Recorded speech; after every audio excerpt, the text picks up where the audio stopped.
आप सभी साथियों को राकेश सर का नमस्कार। दोस्तों, स्वागत है आप सभी का एस्टेट मैथ की रामबाण क्लास नंबर 2 में। आज की इस क्लास में जो चैप्टर हम रिवाइज करेंगे उन्हें आपने वीडियो के थंबनेल पे देख ही लिया होगा। ये जो क्लास है वो आपकी पीआरटी, टीजीटी और पीजीटी सभी लेवल्स के लिए इंपॉर्टेंट रहने वाली है।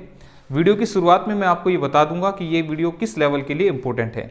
जैसे कि एडवांस मैथ पीजीटी लेवल वालों को 10 नंबर के लिए करने की जरूरत नहीं है, तो वो उसे स्किप कर सकते हैं। इसके साथ ही इस क्लास में अगर पढ़ाते हुए कहीं पर भी बोलने में, लिखने में या कैलकुलेशन करने में कहीं भी थोड़ी बहुत मिस्टेक होती है तो प्लीज़ आपने उसे इग्नोर करना है, क्योंकि इतने कम समय में इतने सिलेबस को करवाना ये थोड़ा सा हेक्टिक हो जाता है। कल भी आपकी क्लास जो है वो 9 सवा 9 बजे रात को बनकर तैयार हो गई थी, लेकिन उसे अपलोड करते करते रात के 1 से 1:30 बज गया था। तो आपने समय की चिंता नहीं करनी है, आपने सिर्फ पढ़ाई करनी है, क्वेश्चंस को देखना है, नोट्स नहीं बनाने, सिर्फ आपने रिवाइज करना है। ये YouTube पर पड़ी रहेंगी, आप नोट्स बाद में बना सकते हैं, तो फिलहाल नोट्स बनाने पे टाइम वेस्ट ना करें। तो आज की क्लास को करते हैं शुरू। क्लास को शुरू करने से पहले कल की क्लास में हमने क्वेश्चन किया था, जिसको और थोड़ा सा आसान तरीके से मैं बता देता हूँ। क्वेश्चन क्या था उस क्लास में कि 17 की पावर 23 प्लस 23 की पावर 23 प्लस 29 की पावर 23 को अगर हम डिवाइड करें 23 से तो इसमें शेषफल यानी कि रिमाइंडर कितना आएगा। कल की क्लास में हमने क्वेश्चन डिस्कस किया था जिसे हमने रिमाइंडर थ्योरम से सोल्व किया था। आज मैं थोड़ा सा इसका आसान सॉल्यूशन और बता देता हूं। क्वेश्चन की पहचान देखो, यहां पर जो पावर है वो सारी सेम है, इसके साथ साथ ये सेम होने के साथ साथ ओड भी हैं, विषम भी हैं। ठीक है, तो यहां पर मैं क्या समझाना चाहता हूं कि भाई अगर किसी भी नंबर की पावर ओड नंबर हो और वो सेम हो, जैसे मैंने एक क्वेश्चन यहां पर लिखा, यहां पर 4 की जगह हम इसको 2 लिख लेते हैं, लेट इट बी 2।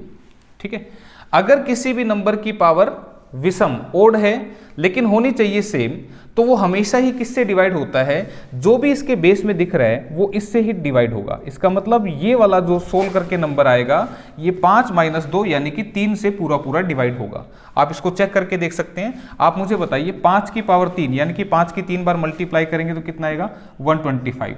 2 की 3 बार मल्टीप्लाई करेंगे तो कितना आएगा 8। ठीक है, तो 125 में से 8 को माइनस करेंगे तो ये कितना आएगा 117, 117 आएगा भाई। ठीक है, तो मुझे बताइए क्या 117 इस 3 से कट रहे हैं, तो आप कहेंगे बिल्कुल ये इससे कट जाएगा। 3 × 9 बचेगा 11, 2 27, 3 में 27 पूरा कट रहा है, तो 117 3 से पूरा कट गया। अब अगर यही क्वेश्चन ऐसा होता कि 5 की पावर 3 प्लस 4 की पावर 3 ये किससे पूरा पूरा डिवाइड होगा, तो आंसर क्या बनेगा कि 5 + 4। तुम कहोगे कि ये जो नंबर होगा ये 9 से डिवाइड होगा, लेकिन ऐसा तभी होगा जब पावर सेम होगी और ओड होगी, यानी कि विषम पावर होगी, तब ऐसा होगा। तो आप इसको सोल्व करके फिर देख लें, ये कितना बनेगा 5 की पावर 3 125, 4 की पावर 3 यानी कि 64, 4 × 4 × 4 64 आ जाएगा, 5 और 4 9, 6 और 2 8, 189 इसका टोटल है। तो मुझे बताइए क्या 189 जो है वो 9 से नहीं कटेगा, बिल्कुल कटेगा। क्लियर है, तो इसका जो ये कंसेप्ट मैं आपको समझा रहा था, अब इस कंसेप्ट को हम ऊपर क्वेश्चन में लगाते हैं। आप देखिए यहां पर अगर मैं आपसे ये पूछूं कि ये क्वेश्चन लिख दिया, मान लो मैंने कहा ये वाला जो नंबर है ये किस से डिवाइड होगा, तो आप कहेंगे कि पावर सारी सेम है, तो ये वाला जो नंबर है 17 + 23 + 29 से कंप्लीटली डिवाइड होगा। तो इसको अगर मैं सोल्व करूं तो ये कितना आएगा 23 और 17 40, 40 और 29 यानी कि 69 इसका टोटल आएगा।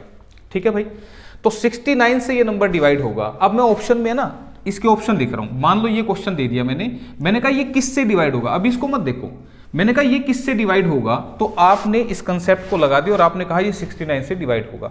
अब मैं इस क्वेश्चन के लिए ऑप्शन लिख रहा हूं, मैंने ऑप्शन लिखा A 13, ऑप्शन B लिखा 17, ऑप्शन C लिखा 23 और ऑप्शन D मैंने यहां पर लिख दिया 29।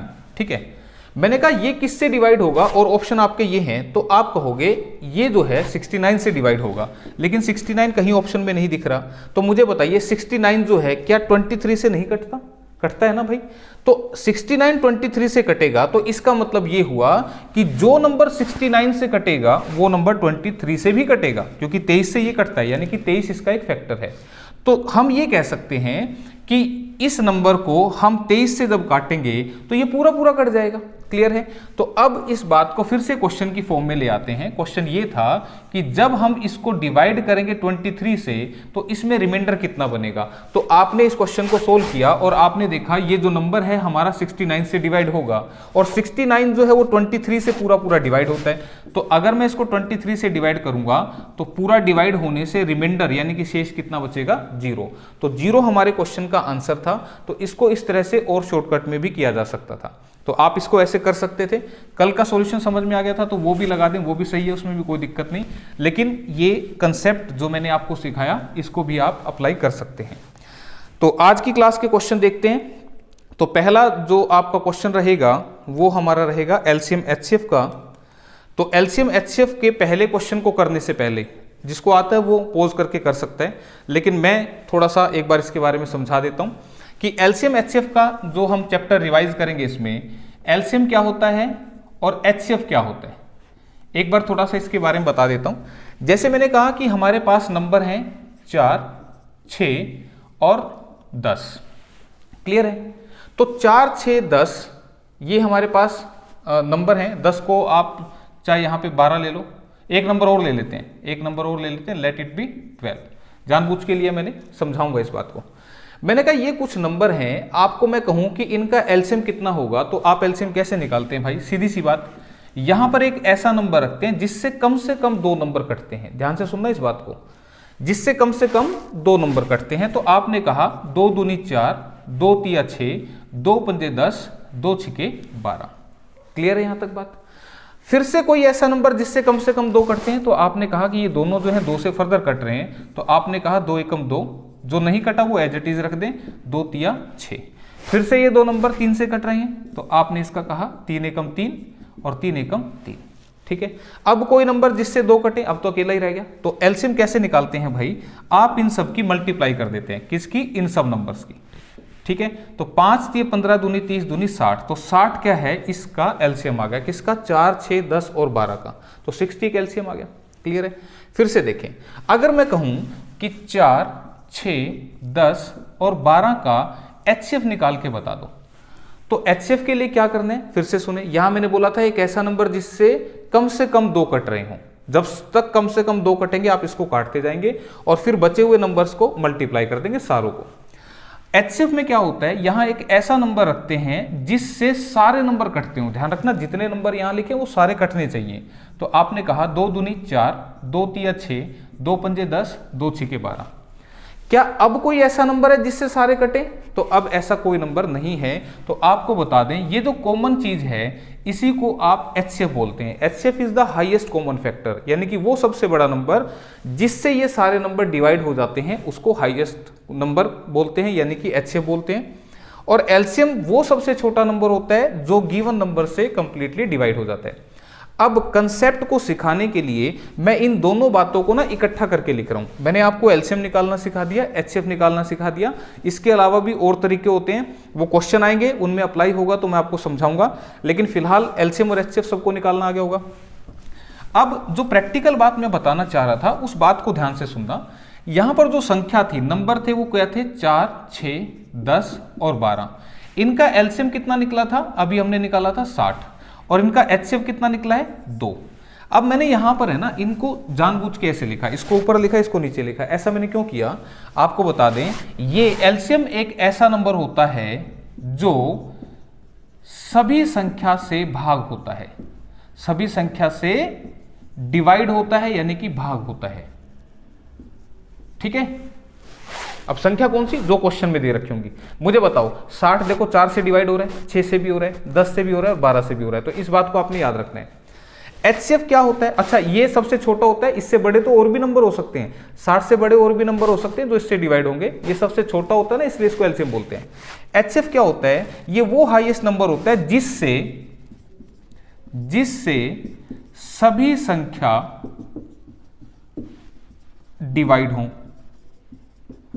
ठीक है, जिससे सभी संख्या डिवाइड हो, इससे ये सारे नंबर डिवाइड होंगे। देखो 2 से 4 भी डिवाइड हो जाएगा, 6 भी डिवाइड होगा, 10 भी डिवाइड होगा और 12 भी डिवाइड होगा। और ये सबसे बड़ा है इसलिए इसको हाईएस्ट कॉमन फैक्टर बोलते हैं। तो आपने ये 2 बातें बस ध्यान रखनी है।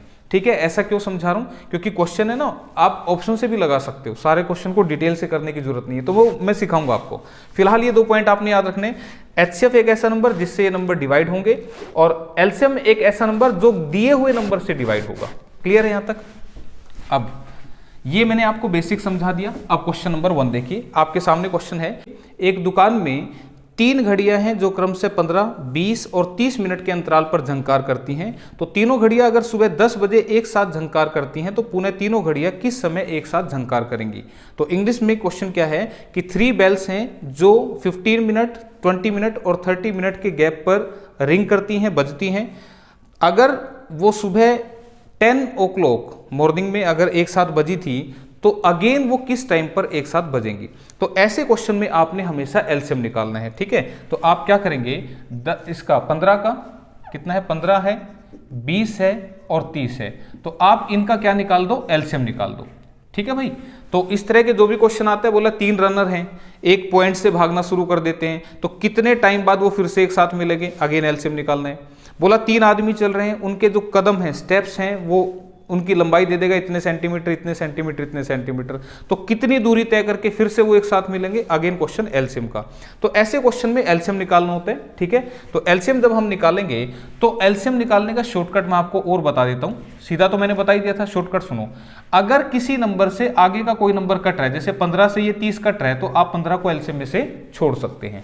अब जो नंबर बच गए इनका आप एलसीएम ले दें, तो देखो 10 से काटा, 10 दूनी 20, 10 दिया 30, तो एलसीएम यहां पर कितना बनेगा, 10 दूनी 20 दिया 60, यानी कि 60 मिनट बाद वो घड़ियां एक साथ फिर से बजेगी। क्लियर है?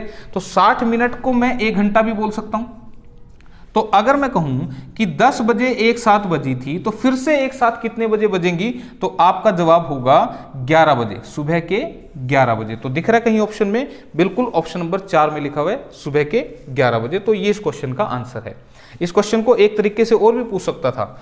दूसरा तरीका ये हो सकता था कि 10 घंटे में कितनी बार एक साथ बजेंगी। पहला क्वेश्चन तो हो गया कि 10 बजे बजी थी, दोबारा कितने बजे, तो आंसर आ गया।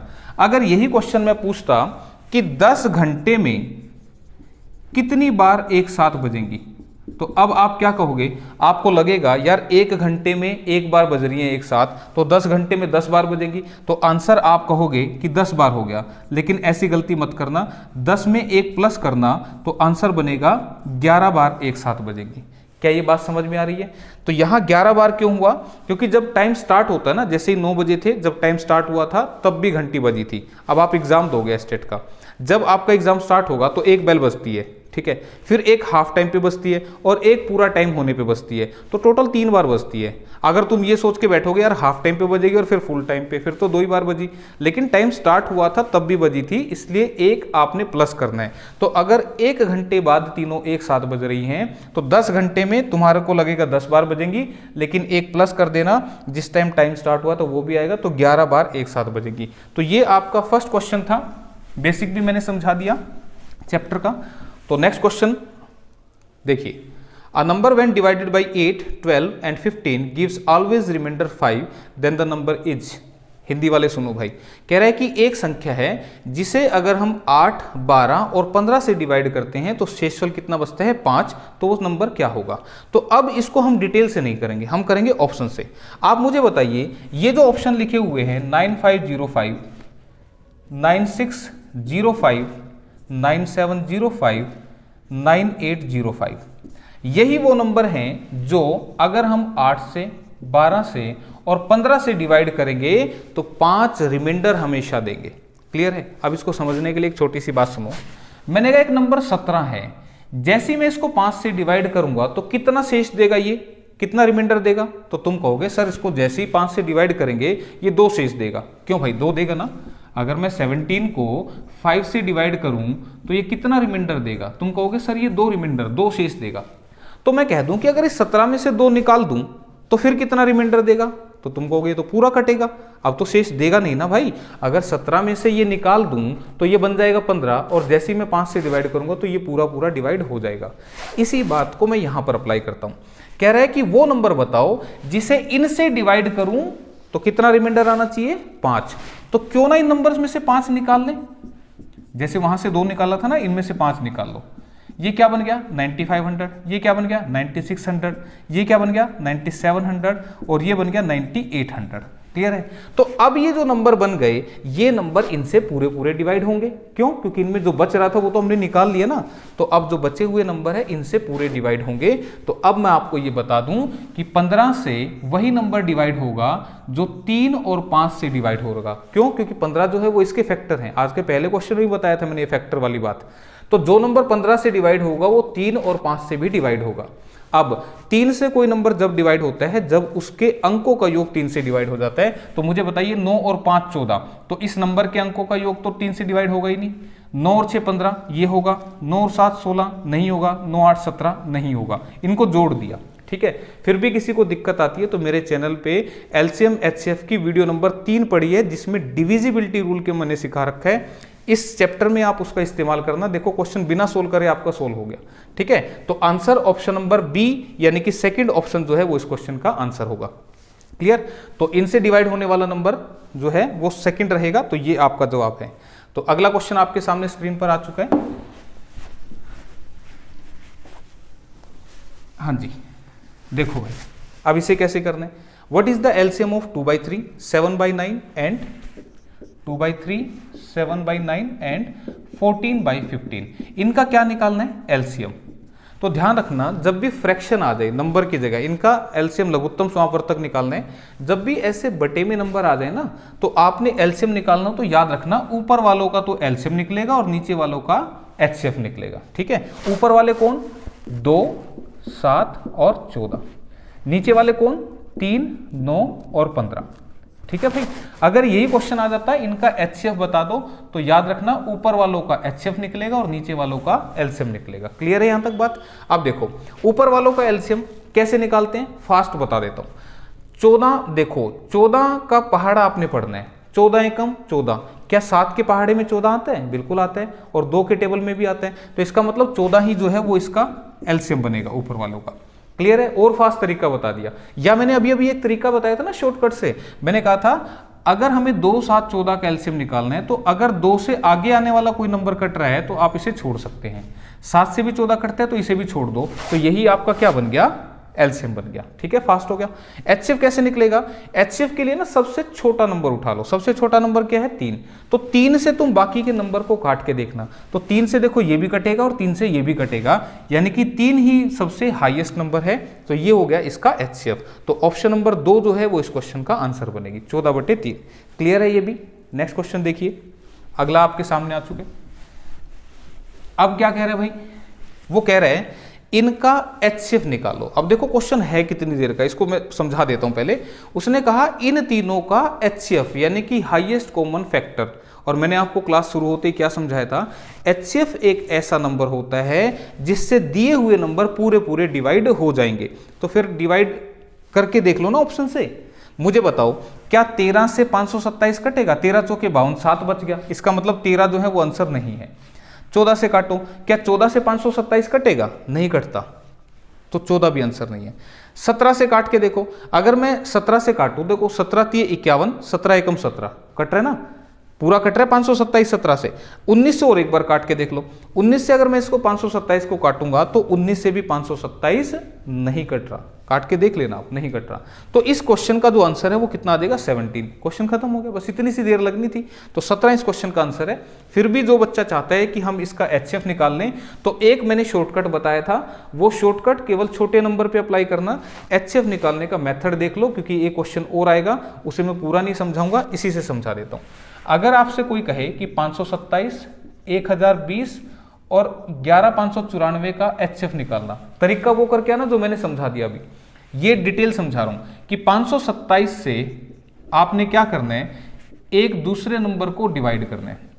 ठीक है भाई, क्या करना? कोई भी 2 नंबर ले लेना और रिजल्ट फास्ट आए इसके लिए नजदीक के 2 नंबर लेना और छोटे से बड़े को डिवाइड कर देना। ठीक है, और ये है लॉन्ग डिवीजन मेथड। कैसे करेंगे देखो, अब 527 से 1 पे चलाएंगे, 527 बच गया कितना भाई? 7 और 3 10, 9 और 5 और 4 9। ठीक है भाई, क्लियर?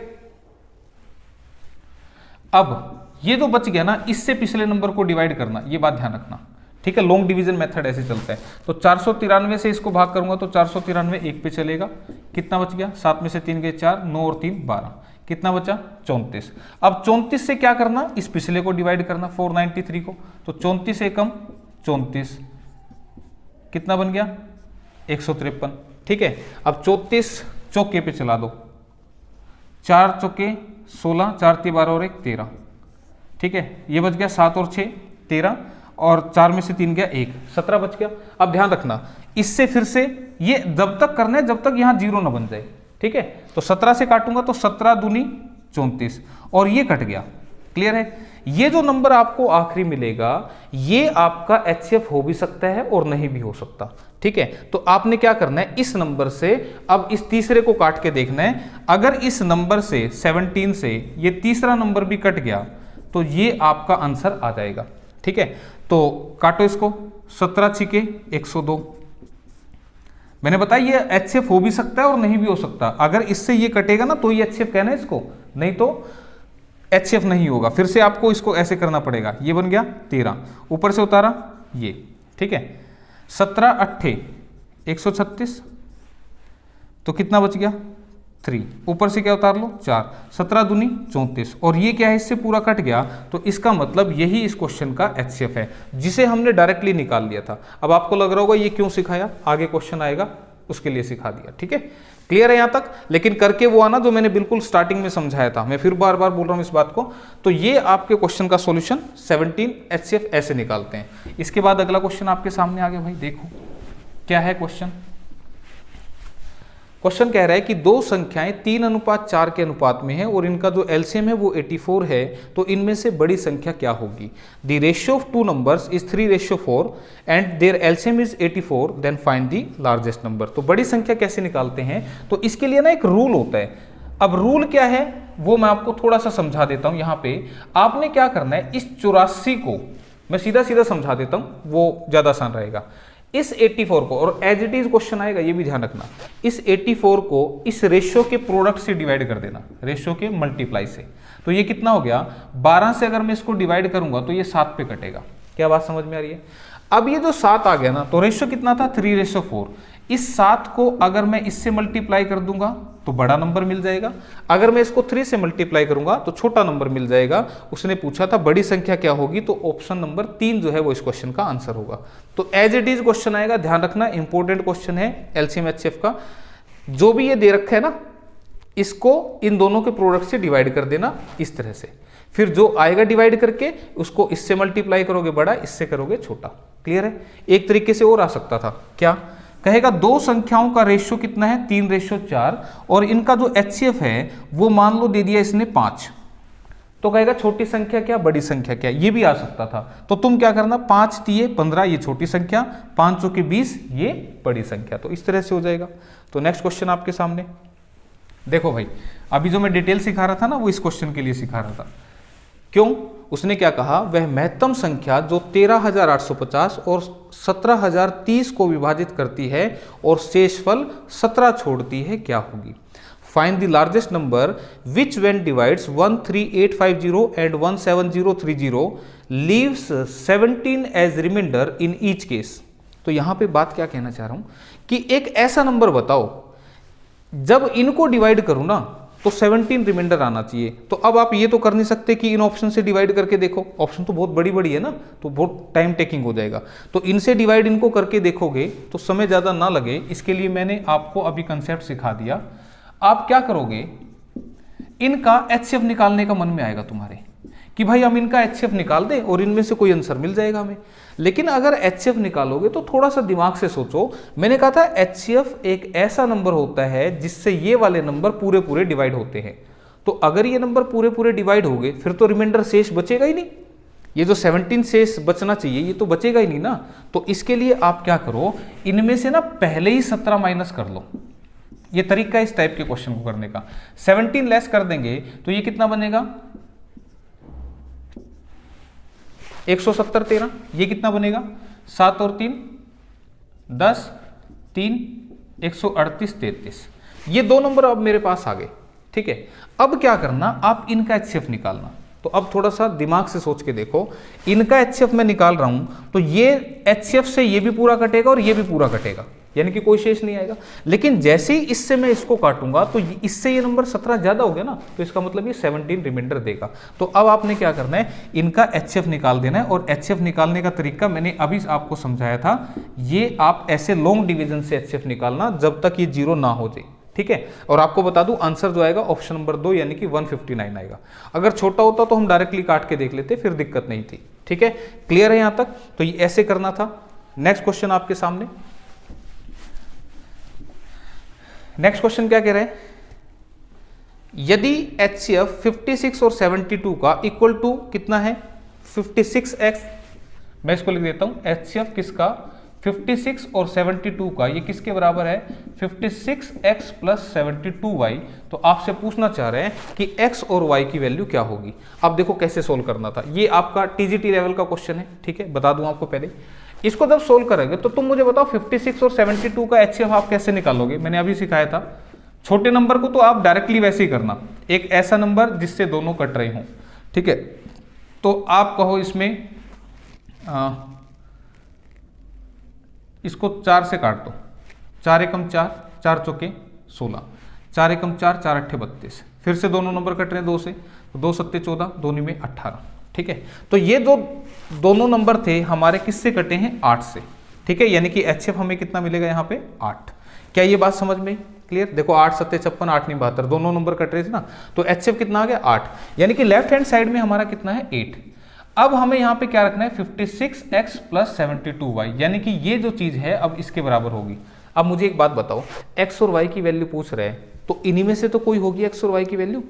अब एक बात और समझे, अगर x और y की वैल्यू मैं पॉजिटिव ले लूंगा तो देखो ये रिजल्ट पॉजिटिव, ये भी पॉजिटिव जुड़ के और बड़ा नंबर बन जाएगा। हमें तो 8 बनाना है यानी कि कम करना है, तो इसका मतलब एक वैल्यू पॉजिटिव होगी, एक नेगेटिव होगी। तो ऑप्शन नंबर 1 तो इसका आंसर नहीं होगी। ऑप्शन नंबर 2 देखते हैं, अगर x की वैल्यू -4 है, अगर x को -4 रखूंगा तो ये बनेगा 56 इंटू -4, और y को कितना रखना है 3, तो कितना बनेगा देखो 3 दूनी 6, 3 सत्ते 21, 216 बनेगा। इधर कितना बनेगा 4 छके 24, 4 पंजे 20 और 2 22, ये किसके बनेंगे माइनस के, ठीक है भाई। अब 224 में से अगर मैं 16 घटाऊंगा तो ये क्या बनेंगे माइनस के 8 बनेंगे ना। ये बात समझ में आ रही है? ये किसके बचे माइनस के 8 बचे, लेकिन बचने तो 8 चाहिए थे ना। इसका मतलब ऑप्शन नंबर 2 भी आंसर नहीं है। लेकिन यहां से हमें एक आइडिया मिल गया कि अगर ये माइनस का होता तो फिर आंसर पॉजिटिव आ सकता था। इसका मतलब ऑप्शन नंबर 3 जो है वो हमारा आंसर बन जाएगी, ठीक है। मैं एक बार लगा के दिखा देता हूं। ऑप्शन नंबर 3 से कैसे करेंगे, x की वैल्यू को 4 रख दो यानी कि 56 इंटू 4, प्लस y की वैल्यू को क्या रख दो -3, तो माइनस के कितने बनेंगे 216, और प्लस के बनेंगे 4 छके 24, 4 पंजे 20 और 2 22, 224 बनेंगे ना। तो अब देखो 224 में से 216 जाएंगे तो कितने, तो 8 आ गया ना। तो इसका मतलब ऑप्शन नंबर 3 इस क्वेश्चन का आंसर है। तो इस तरीके से कराना, ठीक है। नेक्स्ट क्वेश्चन आपके सामने, हाँ जी, क्वेश्चन क्या कह रहे हैं, the least perfect square which is divisible by 3, 4, 5, 6, 8 is, कहेगा कि वो सबसे छोटा पूर्ण वर्ग कौन सा है जो 3, 4, 5, 6, 8 से पूरा पूरा डिवाइड हो जाए। पूर्ण वर्ग यानी कि परफेक्ट स्क्वेयर, कल भी मैंने आपको बताया था, जैसे 5 गुना 5 यानी कि 25, ये पूर्ण वर्ग है। 6 गुना 6 यानी कि 36, ये पूर्ण वर्ग है। जब एक नंबर 2 बार मल्टीप्लाई होता है तो हमें परफेक्ट स्क्वायर नंबर यानी कि पूर्ण वर्ग संख्या मिल जाती है। क्लियर? तो अब मुझे बताइए वो नंबर जो इनसे पूरा पूरा डिवाइड हो जाए, 3, 4, 5, 6, 8। तो आप पूरा डिटेल से सोल्व मत करो, वो नंबर इन्हीं में से कोई ना कोई एक होने वाला है जो इनसे डिवाइड होगा। तो मैं ऑप्शन लिख देता हूं, 4900, second option is 1600, third option is 2500 और फोर्थ ऑप्शन इज 3600। तो मुझे बताइए 3 से कोई नंबर कब कटेगा, जब उसके डिजिट्स का टोटल 3 से कटेगा। तो 9 और 4 13 नहीं कटता, यानी कि ये आंसर नहीं है। 6 और 1 7 नहीं है, 5 और 2 7 नहीं, 6 और 3 9, ये कटता है। तो ऑप्शन 4 इसका आंसर आ गया। देखो फ्री के नंबर हैं ये और कितने फास्ट आएंगे, ठीक है। क्लियर है यहां तक बात? तो नेक्स्ट क्वेश्चन आपके सामने। अब ये क्वेश्चन अगेन टीजीटी लेवल वालों के लिए, टीजीटी और पीजीटी दोनों के लिए, ठीक है। तो अब इसका क्या करना है, बोला इसका एचसीएफ निकाल के बता दो। अब देखो क्वेश्चन था कितनी देर का, ज़्यादा सोल्व नहीं करवाना चाहता, मुझे तुम इतना बता दो बस 8 और 28 का HCF कितना होगा। तुम्हें मैं पूछूं 8 और 28 का HCF, तो तुमने कहा एक ऐसा नंबर जिससे दोनों कटते हो, तो 4 दूनी 8, 4 सत्ते 28। अब कोई नंबर नहीं है, यानी कि 8 और 28 का HCF 4 आएगा। किसी ऑप्शन में दिख रहा है 4, इस ऑप्शन में दिख रहा है, तो ये इसका आंसर था। क्वेश्चन खत्म हो गया भाई, इतनी सी देर लगनी थी, लेकिन फिर भी मैं थोड़ा सा और सोल्व करके दिखा देता हूँ कि ये कैसे बना। कि हमारे पास था 8 x की पावर 5 माइनस x की पावर 3 और प्लस का x, और दूसरा नंबर था 28 x की पावर 6 प्लस 1। तो आपको बता दें इसके अंदर अगर मैं कॉमन ले लूं x को, तो 8x कॉमन ले लूंगा तो ये बचेगा x4 minus x square plus में 1। ठीक है, इसको सोल्व करने के लिए मैं यहां लिख देता हूं x की पावर 6 प्लस 1 को x की पावर 2 की पावर 3 प्लस 1 की पावर 3, ये मैंने क्या बनाया, फॉर्मूला बनाया a cube plus b cube. हालांकि इतना करके नहीं दिखाना, लेकिन ये इसलिए बता रहा हूं, किसी को ऐसा लगे सर जब आंसर आ गया तो फिर क्यों बता रहे हो, किसी को ऐसा लगे इस ऑप्शन में भी 4 लिखा होता, इसमें भी 4 लिखा होता, फिर क्या करते, तो फिर ये करना पड़ता है, इसलिए सिखा रहा हूं। तो यहां पर ये फॉर्मूला बन गया a cube plus b cube का, जो कि किसके बराबर होता है, a plus b into a square. A क्या था, ये था, इसका स्क्वेयर करूंगा तो 2 से 4 बनेगा, a square plus b square plus minus 2 into a into b. ठीक है, तो अब देखो इसको सोल्व कर दिया, ये आ गया, और 28 इसके साथ है भाई। ठीक है, 28 इसके साथ है, तो 28 और लगा देते हैं, ये 28 आ गया। तो अब हमें HCF निकालना है। HCF क्या होगा, दोनों में से कॉमन चीज उठा लो। मुझे बताओ 8 और 28 का HCF अभी दिखाया 4 आ गया। अब देखो x की पावर 4, और सॉरी यहां पे ना 2 नहीं होता भाई, ये 2 नहीं होता, ये a इंटू बी होता है, a इंटू बी होता है वहां पे, तो 2 नहीं आएगा। ठीक है, गलती मत करना। तो देखो ये जो चीज है ये इसके अंदर भी तो है, x4 plus 1 minus x square, तो ये भी दोनों में कॉमन है, तो ये भी आपके HCF में आएगी। और देखो ये कैसे कहां लिखा है, ऑप्शन नंबर 1 में लिखा है ना, तो ये डिटेल भी दिखा दी। अगर सब में 4 लिखा होता तो फिर आंसर ऐसे करना था आपने। ठीक है, क्लियर है यहां तक। तो नेक्स्ट क्वेश्चन आपके सामने, अगला क्वेश्चन अब फटाफट करके बताओ। देखो क्या कह रहे हैं, वह छोटी से छोटी संख्या ज्ञात कीजिए जिसमें 12, 15, 20 और 54 से भाग देने पर प्रत्येक दशा में 8 शेष आता है। Find the least number which when divided by 12, 15, 20 and 54 leaves remainder 8 in each case. इसका मतलब ये हुआ कि ये जो ऑप्शन लिखी हैं, इन ऑप्शंस को मैं एक बार लिख देता हूं। इन ऑप्शन को जैसे ही मैं 12, 15, 20 और 54 से डिवाइड करूंगा तो ये कितना रिमाइंडर देंगी, 8। तो क्या करो, इनमें से 8 निकाल लो ना भाई। 8 अगर निकाल लूंगा सभी में से, तो फिर ये पूरी कटेंगी, तो पूरी कटेंगी तो ये 540 बनेगा। ठीक है, मैंने इसी को लिख दिया। क्यों लिख दिया, क्योंकि भाई जो संख्या 20 से कटेगी उसके अंत में 0 लगा होगा। क्यों भाई, 20 से कौन से नंबर कटेंगे, 20 एकम 20, 20 दूनी 40, 20 तिया 60, 20 चौके 80, जिसके एंड में 0 होगा वही तो 20 से कटेगा ना। तो इसके एंड में 0 है, यही 20 से कटेगा। यहां पर देखो माइनस करोगे तो लास्ट में 0 नहीं आएगा, ना इसमें 0 आएगा ना इसमें 0 आएगा। ये बात समझ में आ रही है, क्लियर। तो इसलिए मैंने इनको माइनस भी नहीं किया, यहीं से पता लग गया। ये इतना लिखना नहीं था, सिर्फ समझाने के लिए लिखा था। यहां पर ही आप इसको चेक कर सकते हैं, ऑप्शन नंबर 4 इसका जवाब होगा। क्लियर है। तो अब अगला जो क्वेश्चन है आपका, अब देखो ये क्वेश्चन कैसे करना है। यहां लिखा है 128,352 अपॉन में 238,368, इसका सरल रूप क्या होगा। अब इस सरल रूप को समझ लो भाई, इसकी सिंपलेस्ट फॉर्म क्या होगी। जैसे मैंने एक क्वेश्चन लिया यहाँ पे कि भाई 15/20, इसका सरल रूप क्या होगा। तो तुम क्या करना, इसको 5 से काट दो, 5 दिए 15, 5 चौके 20। अब क्या ये फर्दर कट रहा है, नहीं कट रहा। तो आपको बता दूं ये जो आ गया ना, ये इसका सरल रूप होगा। क्लियर है यहां तक। तो अब मैंने ये जो नंबर है वो किससे काटा, 5 से काटा। और 5 क्या है, 5 इनका HCF है। देखो अगर मैं तुम्हें कहूं कि 15 और 20 का HCF मुझे बता दो, तो तुम कहोगे 5 दिए 15, 5 चौके 20, HCF कितना आ जाएगा, 5। इसका मतलब ये 5 से कटा था। ठीक है, अब मैं क्या समझाना चाह रहा हूं कि अगर मैं इसको 5 से मल्टीप्लाई करूंगा तो 5 दिए 15, फिर से ये नंबर आ जाएगा, और 5 से मल्टीप्लाई करूंगा तो फिर से ये नंबर आ जाएगा। क्या यहां तक बात समझ में आ रही है। अब इस बात का रोल क्या है, मैं इसको क्यों समझा रहा हूं। अगर आपको इस क्वेश्चन में काटना है इसको सिंपलेस्ट फॉर्म में, तो आपको क्या करना पड़ेगा, इन दोनों नंबर का HCF निकालना पड़ेगा। ठीक है, किसी को लग रहा है बोला ये 2 से कट रहे हैं, काटोगे, ये बहुत बड़ा हो जाएगा कैलकुलेशन में। और आपको ये भी बता दूं, ये PRT लेवल का क्वेश्चन है। ठीक है, PRT में लास्ट ईयर पूछा हुआ था, 2019 का ही क्वेश्चन है ये। तो अगर तुम इसको 2 से काटोगे फिर काटोगे तो ये कटता कटता ना एक ऐसी स्टेज पे जाके रुक जाएगा जब ये कटना बंद हो जाएगा, और फिर तुम सोचोगे यार ये अब किससे कटेगा, तो फिर वहां दिक्कत आएगी। तो फिर क्या करना पड़ेगा, जो वो स्टेज होगी उसमें आपने जो नंबर मिलेंगे ना उनका HCF निकालना पड़ेगा, तब जाके आपको वो काटने वाला नंबर पता लगेगा। ठीक है, जैसे मैंने इनका HCF निकाला तो मेरे को 5 मिला ना, तो 5 ही एक ऐसा नंबर है जिससे ये दोनों कटेंगे। देखो 5 से ही तो कटे थे ना, ये तो आसान सा लिखा था मैंने। अब इस क्वेश्चन को करने के लिए ना मैं इसको जो समझा रहा था उसकी मदद लूंगा। क्या, ऑप्शन की मदद लेता हूं। पहली ऑप्शन है 3/4, दूसरी ऑप्शन है 5/13, तीसरी ऑप्शन क्या है 7/13, और चौथी ऑप्शन क्या है 9/13। आपको बता दूं इन सभी में 13 दिख रहा है, तो चांसेस इन्हीं में से कोई है आंसर होने के। तो आप तुक्का मारे तो आप मार सकते हैं। अब मुझे एक बात बताओ, ये जो दोनों नंबर हैं किसी एक कॉमन नंबर से कटे होंगे, और वो कॉमन नंबर क्या होगा, इन दोनों का HCF होगा। तो अगर मैं आपको कहूं कि भाई HCF की फिर से इस कटने वाले नंबर से मल्टीप्लाई कर दूं तो ये वाले नंबर मिल जाएंगे, ऐसे ही होगा ना। मतलब ये हुआ कि अगर मैं यहां से HCF की मल्टीप्लाई कर दूं तो मुझे ये वाले नंबर मिल जाएंगे ना। ठीक है, अब आप देखो क्या 5 से ये नंबर कट सकता है। देखो HCF कैसे मिलेगा, मैं क्या कह रहा हूं HCF कैसे मिलेगा, इस नंबर से ना इसको डिवाइड करके देखो, 3 पंजे 15 HCF मिल जाएगा ना। 4 से इसको डिवाइड करके देखो, 4 पंजे 20 HCF मिल जाएगा ना।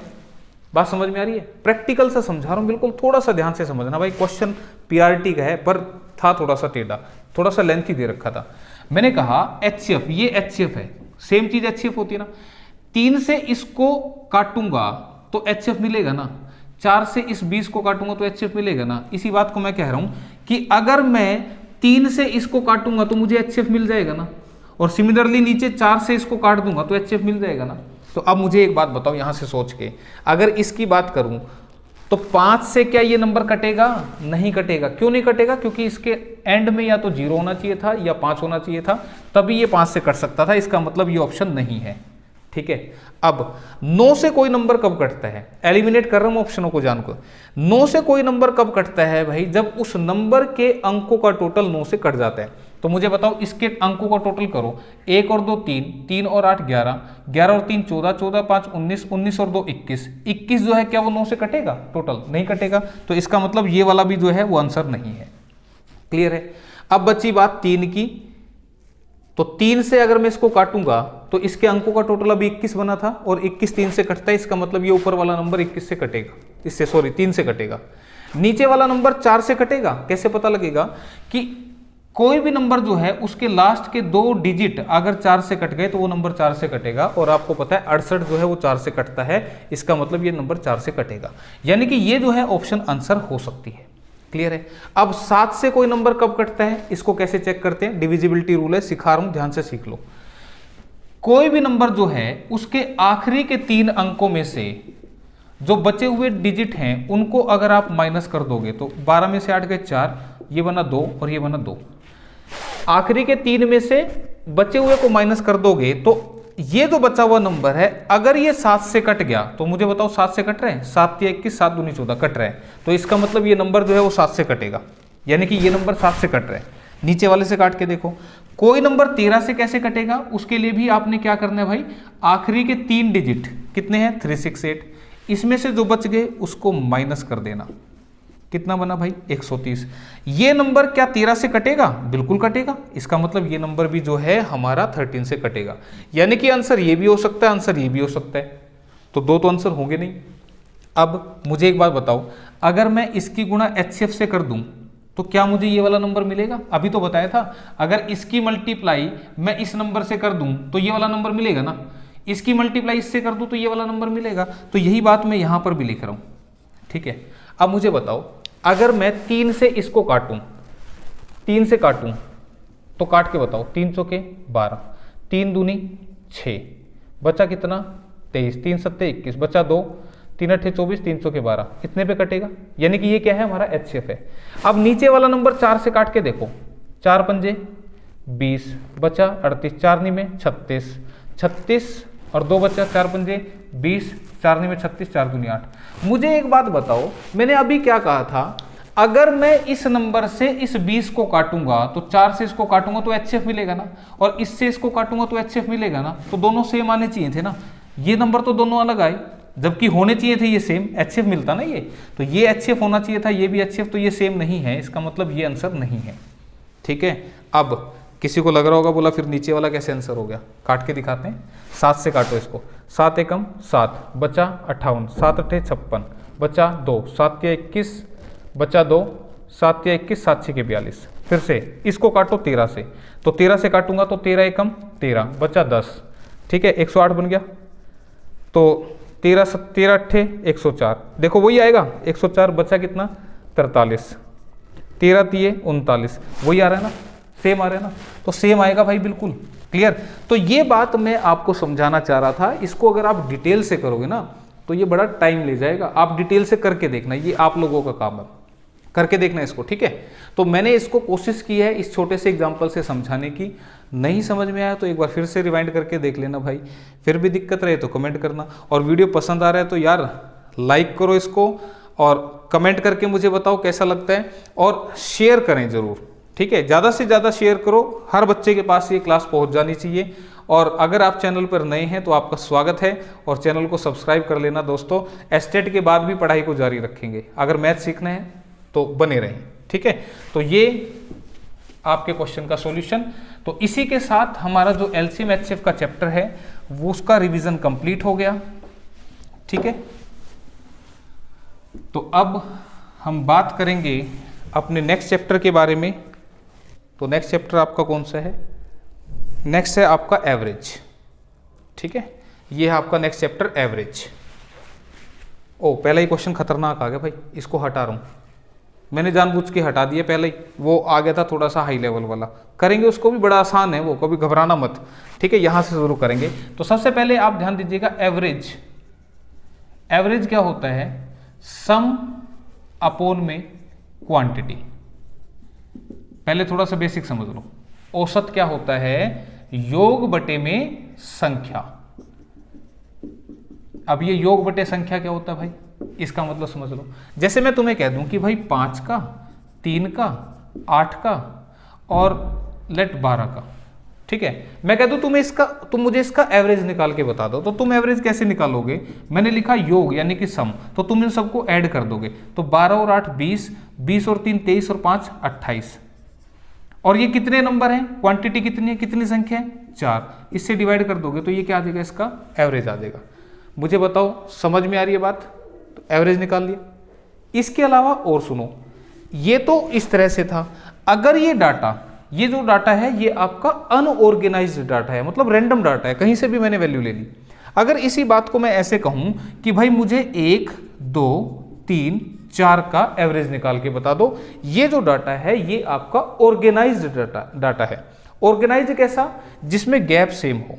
और गैप सेम का मतलब क्या भाई? जो एपी सीरीज का हो। अब एपी सीरीज मैंने कल समझाई थी आपको।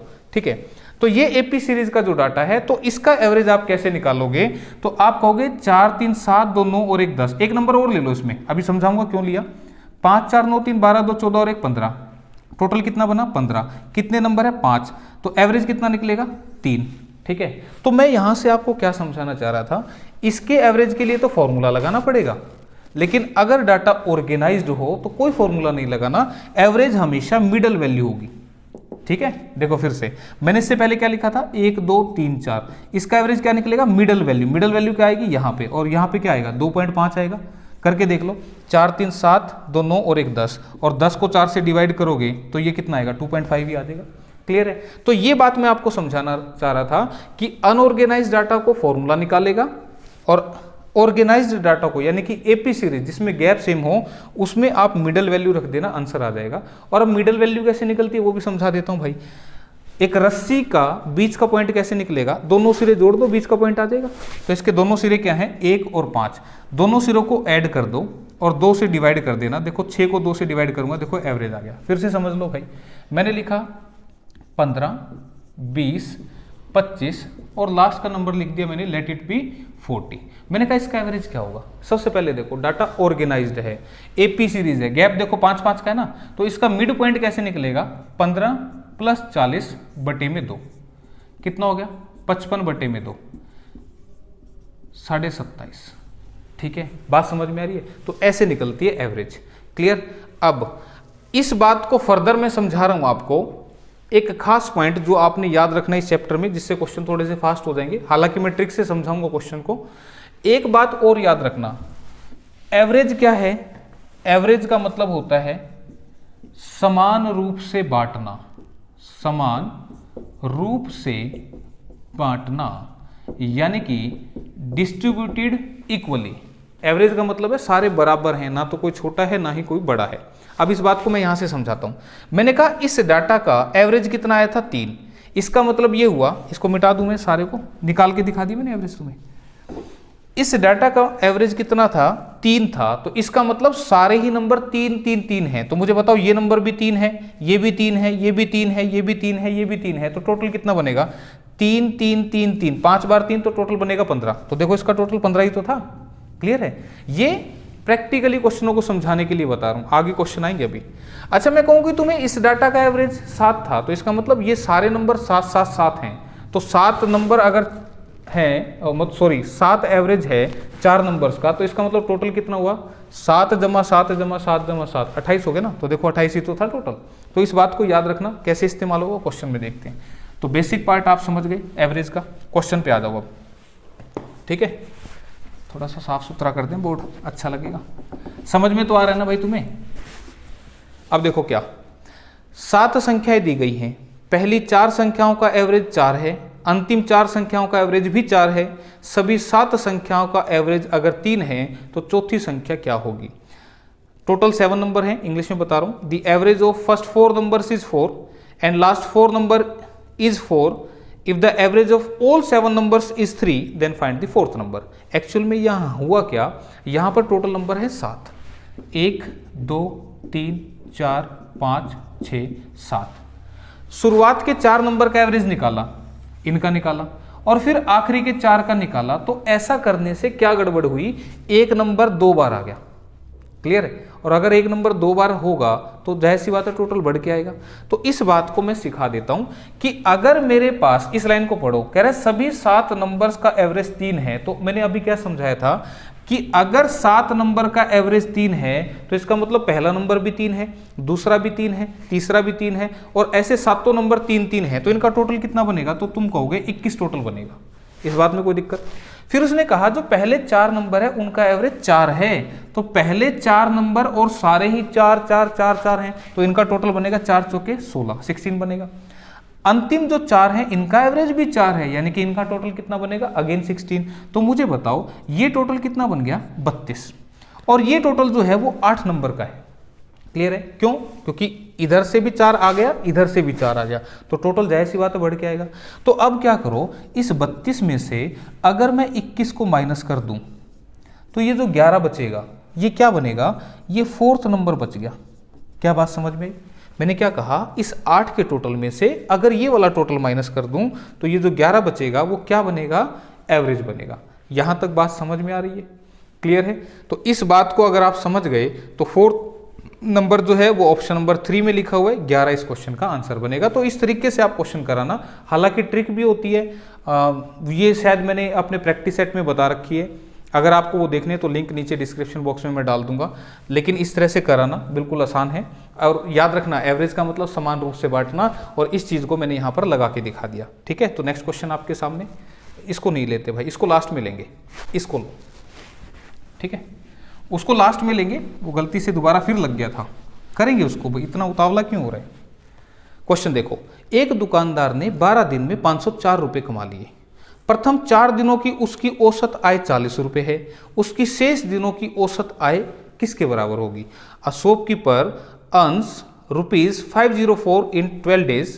If the average of first 4 days is 40 rupees, then find the average of remaining days. ये इंग्लिश में हो गया। अब आप मुझे बताइए 12 दिन में कितने कमा गया भाई, 504 रुपए कमा गया। उसने कहा पहले जो 4 दिन थे ना उसमें उसने 40 रुपए कमाए ऑन एन एवरेज। इसका मतलब क्या, पहले दिन भी 40, दूसरे दिन भी 40, तीसरे दिन भी 40 और चौथे दिन भी 40। तो इसका मतलब उसने कितने रुपए कमा दिए, 160 रुपए कमा दिए। क्लियर है। 160 रुपए अगर इसमें से मैं निकाल दूं तो ये हमारा कितना बचेगा, 344 रुपए।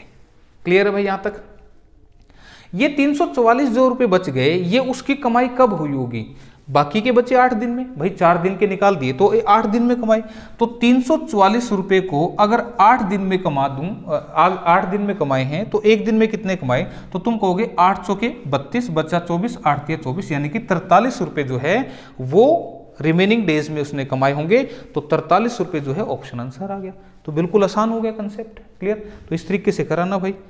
अगला क्वेश्चन आपके सामने क्या कह रहे हैं, ध्यान से देखो। एक क्रिकेट मैच में 6 खिलाड़ियों के औसत रन संख्या 36 थी। यदि इनमें से एक खिलाड़ी ने 16 रन बनाए हों तो शेष खिलाड़ियों की औसत रन संख्या कितनी है। क्लियर है यहां तक। तो यहां पे क्या कह रहा है ये भाई कि the average score of 6 players in a match is 36। If one player score 16 run then find the average of remaining players, average score of remaining players. तो मुझे एक बात बताओ, 6 खिलाड़ियों के औसत रन 36 थे। इस बात का मतलब क्या कि हर खिलाड़ी 36 रन बना के आए, तो टोटल कितने बनाए होंगे, 216 रन बनाए। अब कह रहे हैं इनमें से एक खिलाड़ी 16 बना के आया था, तो उस एक खिलाड़ी के रन इसमें से माइनस कर दूंगा तो ये जो 200 रन बनाए ये कितने खिलाड़ियों ने बनाए, बाकी के 5 खिलाड़ियों ने। तो 5 खिलाड़ियों ने बनाए तो हर एक खिलाड़ी कितने रन बना के आया, 5 से काट दो, 40 रन बना के आया। Option number 4। इतने आसान क्वेश्चन आए हुए हैं आपके, ठीक है, पीजीटी लेवल का क्वेश्चन है ये, ठीक है। तो देख लेना किस तरह से करना है। आ रही है बात समझ में। अगला क्वेश्चन क्या कह रहे हैं, 8 संख्याओं का औसत 12 है। यदि प्रत्येक संख्या को 2 से बढ़ा दिया जाए तो नई संख्याओं का औसत क्या होगा। The average of 8 numbers is 12। If each number is increased by 2 then what will be the new average. तो ध्यान रखना, अगर हर नंबर को 2 से बढ़ा दूंगा तो फिर एवरेज भी 2 से बढ़ जाएगा। क्लियर है। जैसे मैं कह दूं कि आपके पास और मेरे पास 200 रुपए एवरेज है, इसका मतलब मेरे पास भी 200 है, आपके पास भी 200 है। अगर मैं कह दूं कि 50 रुपए आपके बढ़ा दूं, 50 मैं अपने बढ़ा लूं, तो ध्यान रखो 250 आपके पास, 250 मेरे पास, तो एवरेज 250 आएगी ना। क्लियर है, बात समझ में आ रही है। तो ध्यान रखना, जिस भी वैल्यू से आप नंबर को बढ़ाएंगे या नंबर को घटाएंगे उतने से ही एवरेज बढ़ेगी या घटेगी। अगर एवरेज 12 था तो हर नंबर को अगर 2 से बढ़ा दिया तो एवरेज भी 2 से बढ़ के 12 और 2 14 हो जाएगी, यानी कि ऑप्शन नंबर 4 आंसर होगा। इसके अलावा अगर हर नंबर को 2 से मल्टीप्लाई करता तो भाई एवरेज भी 2 से मल्टीप्लाई हो जाएगी, यानी कि 12 गुना 2 24 फिर एवरेज बनेगी। हर नंबर को 2 से डिवाइड कर देता तो फिर तुम भी एवरेज को 2 से डिवाइड करना। कहने का मतलब ये है, जैसा ये क्वेश्चन में बोले ना हर नंबर के साथ, वैसा ही एवरेज के साथ हो जाएगा, ये इसका आंसर होगा। क्लियर। नेक्स्ट क्वेश्चन देखते हैं। अगला क्वेश्चन देखिए, the average weight of 19 student was 25 kg। By the admission of new student the average weight is reduced to 24.8 kg। The weight of new student is, कह रहा है कि 19 छात्रों का औसत भार 25 किलोग्राम है। एक नए छात्र के प्रवेश लेने पर औसत भार कम होकर 24.8 किलोग्राम हो जाता है, तो नए छात्र का भार क्या होगा। तो ये इंपॉर्टेंट क्वेश्चन है, ये आ जाता है। तो मैंने अभी जो सिखाया उससे हो जाएगा आपका क्वेश्चन। कैसे भाई, देखो 19 छात्रों का औसत भार 25 है, इस बात का मतलब क्या है कि सारे के सारे छात्र 25 किलोग्राम के हैं, पहला भी दूसरा भी तीसरा भी, आपको 19, तो 19 गुना 25 इनका टोटल आ जाएगा। Let it be x, multiply नहीं कर रहा मैं जानबूझ के। फिर उसने क्या कहा, एक नए छात्र के प्रवेश लेने पर, मुझे बताओ 19 की जगह बंदे 20 हो गए, बोला अब औसत भार कम होकर 24.8 हो गया, 24.8 हो गया। तो इसको भी मल्टीप्लाई करेंगे तो ये वैल्यू आ जाएगी। यहां तक कोई दिक्कत, मल्टीप्लाई कर लेना, मैं जानबूझ के नहीं कर रहा। अब मुझे एक बात बताओ, उसने पूछा कि नए छात्र का भार क्या होगा। मुझे बताओ ये 20 बच्चों का टोटल है, ये 19 बच्चों का टोटल है, तो इस 20 बच्चों के टोटल में से 19 बच्चों का टोटल माइनस कर दूंगा तो क्या आ जाएगा, आंसर आ जाएगा। कर लोगे तुम, ठीक है। ऐसे नहीं करना। ऐसे क्यों नहीं करना वो मैं अब बता रहा हूं। ऐसे करोगे तो कैलकुलेशन यार बहुत ज्यादा लंबी हो जाएगी, टाइम लगेगा, हमें तो कम समय में करनी है ना। तो फिर कम समय में कैसे होगी, उसके लिए ट्रिक देखो। ट्रिक क्या है, ये जो केस है ये किसी के शामिल होने का केस है, ठीक है। 3 तरह के केस होते हैं यहां पे। किसी के शामिल होने का, शामिल होने का मतलब कोई ऐड हो गया, ठीक है। ऐड होने से या तो एवरेज बढ़ेगा या एवरेज घटेगा। किसी के ऐड होने से या तो एवरेज बढ़ जाएगा या एवरेज घट जाएगा। अगर एवरेज बढ़े तो तुमने प्लस करना है और एवरेज अगर घट जाए तो तुमने माइनस करना है। अब ये प्लस माइनस कब करना है वो बाद में बताऊंगा, ठीक है। केस एक ही समझाऊंगा लेकिन इसको याद कर लेना, लिख लेना।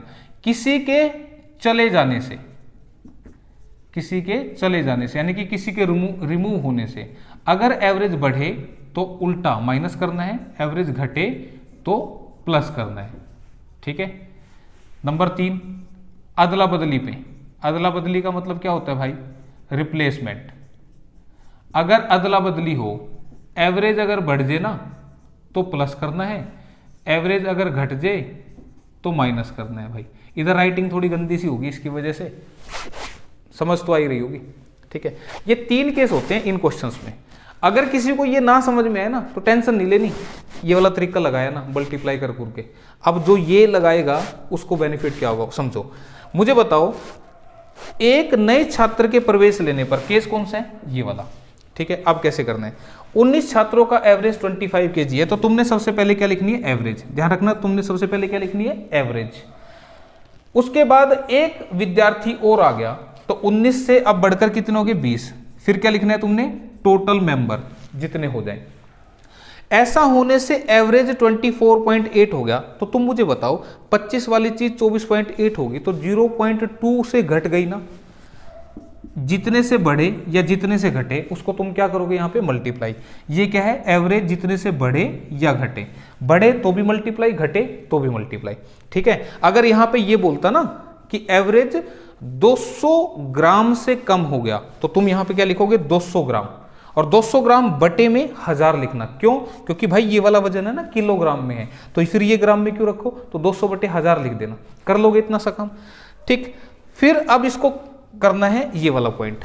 मुझे बताओ, अगर किसी के शामिल होने से, किसी के ऐड होने से एवरेज घटा था तो फिर क्या लगाना था? माइनस। इसका मतलब यहाँ पे माइनस लगेगा। बात समझ में आई? ये प्लस माइनस का क्या रोल है? किसी के ऐड होने से अगर एवरेज बढ़ता तो प्लस लगता, एवरेज घटता तो माइनस लगता, और यहाँ पर एवरेज क्या है? कम हुआ है तो फिर यहाँ पे माइनस होगा। अब इसको सोल्व कर दो। सोल्व कैसे करोगे? इसका पॉइंट हटाओगे तो नीचे आएगा 10, 0 से कटी 0, 2 और 2 4, यानी कि 25 माइनस 2 दूनी 4, आंसर आ गया 21 किलोग्राम। कहीं पर दिख रहा है तुम्हें 21 किलोग्राम? ऑप्शन नंबर डी में दिख रहा है भाई, ये इसका जवाब था। अब मुझे बताओ, ये करके आओगे कि ये करके आओगे? ये आसान है ना, ठीक है। तो ध्यान रखना, इन तीनों केसेस को याद रखना। ये दोनों केस तो सेम है, ये वाला जो केस है इसमें अपोजिट होगा। अगर एवरेज बढ़ेगा तो माइनस का साइन लगाना है, कहाँ पे? यहाँ पे। और एवरेज अगर घट जाता तो फिर प्लस का साइन लगेगा यहाँ पे। क्लियर है? तो ध्यान से करके आना और याद रखना इस क्वेश्चन को, ठीक है। और ये भी ध्यान रखना, जो यूनिट यहाँ की है वो यूनिट यहाँ की होनी चाहिए। यहाँ मैंने 0.2 kg में लिया ये, ठीक है। अगर यहाँ पे लिखा होता, मैं फिर बता रहा हूँ, 200 ग्राम लिखा होता तो फिर मैं यहाँ पे क्या करता? 200 ग्राम के किलोग्राम बना देता, ठीक है। अगर ये क्वेश्चन एज का होता कि भाई जो एज है वो 25 ईयर्स है, एक के शामिल होने से एज 2 महीने से कम हो गई, तो फिर मैं यहाँ क्या लिखता? 2/12, क्योंकि 2 महीने के साल बना के लिखने, क्योंकि ये फिर ईयर में होता, ठीक है। तो याद रखना, ये सब एक्स्ट्रा पॉइंट बता रहा हूँ। अगला क्वेश्चन करो तुम तब तक।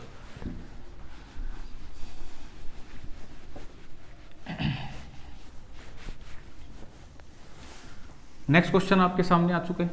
क्या करना है भाई? देखो क्या कह रहे हैं।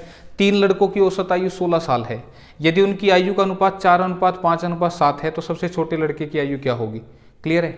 तो कैसे करने, देखो 3 लड़कों की औसत आयु 16 साल, इसका मतलब क्या कि तीनों के तीनों 16-16 साल के हैं, तो इनकी उम्र का टोटल कितना हो गया? 48 साल। पहला भी 16 का, दूसरा भी 16, तीसरा भी 16। तो 48 को तुम्हें इस रेशो में बांटना है, किसमें? 4:5:7 में। तो 48 को इस रेशो में बांटोगे, हालांकि रेशो भी चैप्टर पढ़ाऊंगा लेकिन ये बीच में आगे तो कोई नहीं करते हैं। तो मुझे बताओ, 4 हिस्से यहाँ रखने हैं, ध्यान रखना, 4 यहाँ रखने हैं, 5 यहाँ रखने हैं और 7 यहाँ रखने हैं। तो 7, 5, 12 और 4 16 हिस्सों में आपने इस 48 को डिवाइड करना है। तो 16 हिस्सों में डिवाइड करूंगा 48 को, तो एक हिस्सा किसके बराबर आएगा? 3 के बराबर आ जाएगा ना। तो 4 हिस्से किसके बराबर बनाएंगे? 12 के बराबर। तो 12 साल जो है वो सबसे छोटे की उम्र, यानी कि ऑप्शन नंबर 3 इसका जवाब है, ठीक है। और ये जो सारे क्वेश्चन है ना भाई, किसी के मन में आ रहा हो बोला ये कहाँ से लिए हैं, आप प्रीवियस ईयर पेपर उठा के देख लेना 2017, 18, 19 के, वहां पे ये क्वेश्चन ना मिले तो फिर मुझे बताना, ठीक है। वहीं से उठाए सारे क्वेश्चन। क्लियर है? इसकी पूछता तो 5 3 15, इसकी पूछता तो 7 3 21।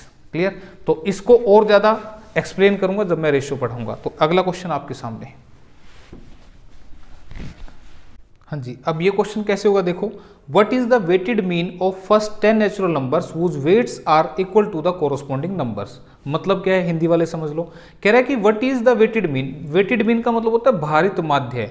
तो कह रहा है कि पहले 10 प्राकृतिक संख्याओं, नेचुरल नंबर क्या होता है, प्राकृतिक संख्या, पहली 10 प्राकृतिक संख्याओं की भारित माध्य क्या होगी यदि उनका वेट उस संख्या के बराबर हो, उनका जो वजन है उस संख्या के बराबर हो। अब इस बात का मतलब क्या है मैं एक बार समझा देता हूं। टीजीटी लेवल का क्वेश्चन है ये आपका। कैसे करना है इसको देखो, मैंने कहा कि मान लो मेरे पास एक डस्टर है, ठीक है, मेरे पास क्या है, ये एक ले लेता हूं, एक डस्टर, ठीक है, मेरे पास एक डस्टर है और डस्टर एक है और इसका वजन कितना है, एक ही इसका वजन है, तो कुल वेट कितना हो गया, 1 गुना 1 यानी कि 1 किलोग्राम। फिर मैंने कहा मेरे पास है ना ऐसे ऐसे 2 डस्टर हैं, ठीक है, डस्टर कितने हैं 2 और इनका वजन भी कितना हो गया 2, तो इसका मतलब टोटल वेट कितना हो गया 4। देखो इसने ऐसा बोला है कि first 10 natural number, natural number क्या होते हैं 1 2 3 4 5 6, ये नेचुरल नंबर होते हैं, प्राकृतिक संख्या, ठीक है। कह रहा है कि natural number whose weights are equal to the corresponding number. इसका मतलब अगर नंबर 1 है तो उसका वजन भी 1 है, अगर नंबर 2 है तो उनका वजन भी 2 है। तो मुझे बताओ 2 नंबर हैं और हर एक का वजन 2 है तो टोटल वजन तो 4 किलो हो गया ना। मैंने कहा नंबर 3 है और हर एक का वजन 3 किलोग्राम है तो टोटल वजन कितना होगा 3 3 होगा। ऐसे ऐसे कितने नंबर हैं भाई 10 नंबर हैं, तो इनका वजन कितना होगा 10 नंबर का 10 के हिसाब से 10 10 100 किलो इनका वजन होगा। क्लियर है? उसने कहा इसका वेटेड मीन क्या होगा। मैंने कहा वेटेड मीन जो होता है, वेटेड मीन जो होता है this is equal to average, ये औसत के बराबर होता है, ठीक है। तो औसत कैसे किसके बराबर होता है, औसत होता है सम अपॉन में क्वांटिटी। अभी तो बताया था जब बेसिक समझा रहा था। तो हम इसको क्या करें, सबसे पहले सम करें, ठीक है। अब सम करें बटे में क्या लिखे इसकी क्वांटिटी। अब कितने नंबर है देखो, अगर 1 नंबर था तो वेट 1 था, 2 नंबर थे तो वेट 2 था, 3 नंबर थे तो वेट 3 था। तो नंबर कितने हैं, 1 नंबर यहां, 2 यहां, 3 यहां और नीचे टोटल 10 नंबर यहां पे। ये नंबर है, ये उसका वजन है। तो इसको डिवाइड करना पड़ेगा जितने नंबर थे तभी तो आएगा ना। क्लियर? अब देखो ये जो ऊपर वाला है ये एक फॉर्मूला है किसका, दोनों फॉर्मूले में लिखता हूं 1 square 2 square plus 3 square up to n square. अगर हमें फर्स्ट n नेचुरल नंबर के स्क्वायर का सम करना हो तो ये किसके बराबर होता है, n into n plus 1 2n plus 1 divided by 2। फिर से अगर मुझे 1 plus 2 plus 3 up to n number का सम करना है यानी कि फर्स्ट n नेचुरल नंबर का, तो ये होता है n into n plus 1 by 2। Clear है? तो 2 फॉर्मूले यहां पर लिखे हुए हैं। अब आपको बता दूं ये वाला फॉर्मूला ऊपर के लिए, ये वाला फॉर्मूला नीचे के लिए। ऐसा क्यों? देखो 1 इंटू 1 स्क्वायर ही तो बनेगा ना, 2 इंटू 2 स्क्वायर, 3 इंटू 3 स्क्वायर और ये कितना बनेगा 10 स्क्वायर। तो इसका मतलब ऊपर वाले नंबर को अगर मुझे सम करना है तो क्या आंसर बनेगा, n इंटू, मैं पहले फॉर्मूला लिख देता हूं, n into n plus 1 2n plus 1 divided by 6। और n क्या लेना है भाई, ध्यान रखना n is the last number, वो बाद में रखूंगा, अभी पहले रिजल्ट बना देता हूं। नीचे क्या रखना पड़ेगा, n इंटू n प्लस 1 बटे में 2।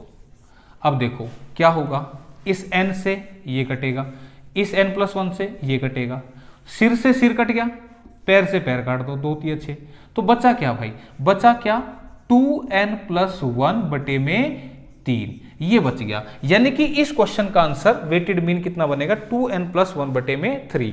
और मैंने कहा था n क्या लेना है, लास्ट नंबर, यानी कि n की वैल्यू 10 रखेंगे तो 2 गुना 10 20, 20 और 1 21, 21 बटे 3 और काट के आंसर कितना बनेगा 7।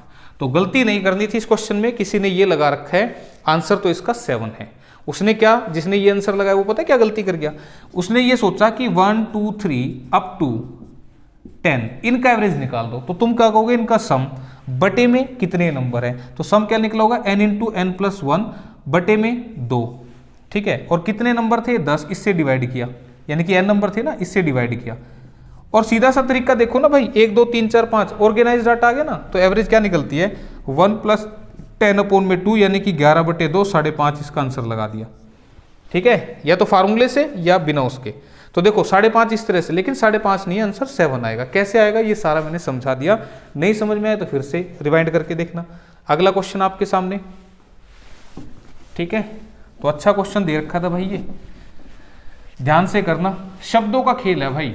एग्जाम में ना थोड़ा सा रिलैक्स रहना, शब्दों को ध्यान से पढ़ना, तब क्वेश्चन अटेम्प्ट होंगे सही तरीके से। क्लियर है ये बात? ठीक है भाई।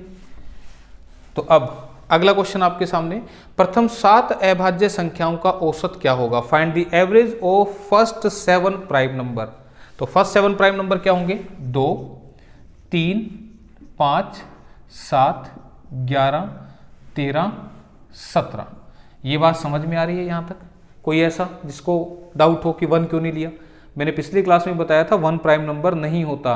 प्राइम नंबर वो होते हैं जिसके 2 फैक्टर होते हैं, यानी कि जो 2 नंबर से कटेंगे। यहाँ जो सारे नंबर हैं वो केवल 2 नंबर से कट रहे हैं। तो अब आपने इसका एवरेज निकालना है, ठीक है ये बात? तो कैसे निकालेंगे एवरेज? करो, इन सबको ऐड कर दो और एवरेज के लिए कितने नंबर हैं? 7, इससे डिवाइड करो। तो इनको ऐड करेंगे तो कितना आएगा? 58/7। तो काटो इसको, 7 8 56, 8 से ही 2/7 इस क्वेश्चन का आंसर होगा, ऑप्शन नंबर 4। क्लियर है? ये तरीका है। तो यहां पे कोई ट्रिक नहीं लगेगी। कभी आप सोचो कि 2 + 17 19/2 कर दो, अरे भाई गैप सेम नहीं है ना, तो इसलिए ऐसा मत करना, गलती मत करके आना।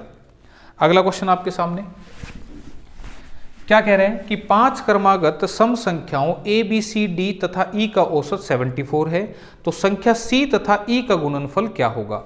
अब इंग्लिश में एक बार देख लो, the average of 5 consecutive even numbers a b c d and e is 74, then find the product of c and e। ये नंबर कैसे हैं? सम हैं, सम और क्रमागत है। मतलब क्या है? इवन नंबर है और लगातार हैं। तो इसका मतलब डाटा कैसा है? ऑर्गेनाइज्ड। ये ए, ये बी, ये सी, ये डी और ये ई। और मैंने अभी आपको क्या समझाया था कि जब डाटा ऑर्गेनाइज्ड हो तो एवरेज हमेशा मिडल वैल्यू होती है, यानी कि जो एवरेज है 74 वो कौन सी वैल्यू होगी?